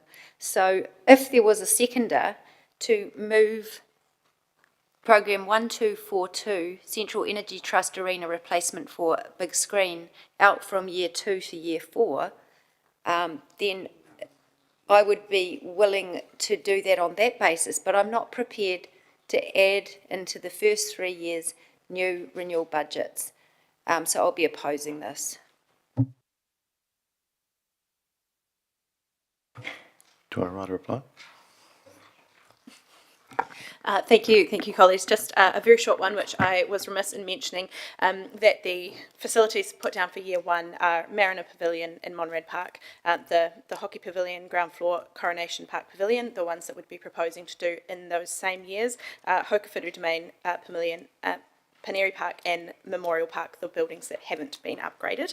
And just to reiterate that while this does front load years 1 to 3, it does provide a renewals saving in year 4 to 6, and we have been deferring some things to those years, so hoping that that can balance out somewhat. Thank you. All right, we'll vote.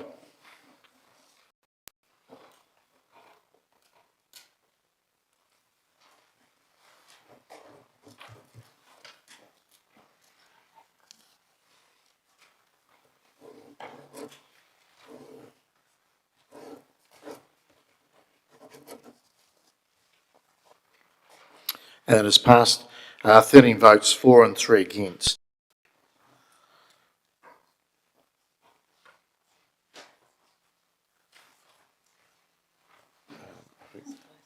Yeah, we might close now.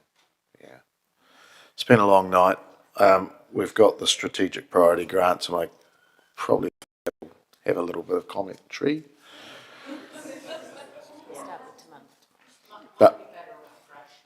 But we'll be starting with Te Manawa in the morning, and then that'll be second cab off the rank. Okay, if I could perhaps ask the Deputy Mayor to close us with karakia, and it's been an interesting day, but thank you all.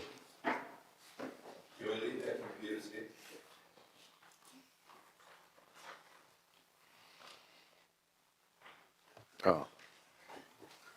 Tēnā koe, Your Worship, colleagues and members of the public staff, thank you for your good work. Kua mutu a mātou mahi, our work here is finished. Mō tēnei wā, just for this time.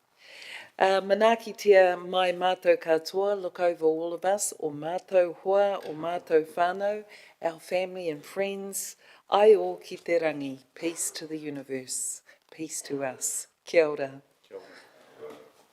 Kia ora, everybody. Yeah, so we'll be adjourning to 9 a.m.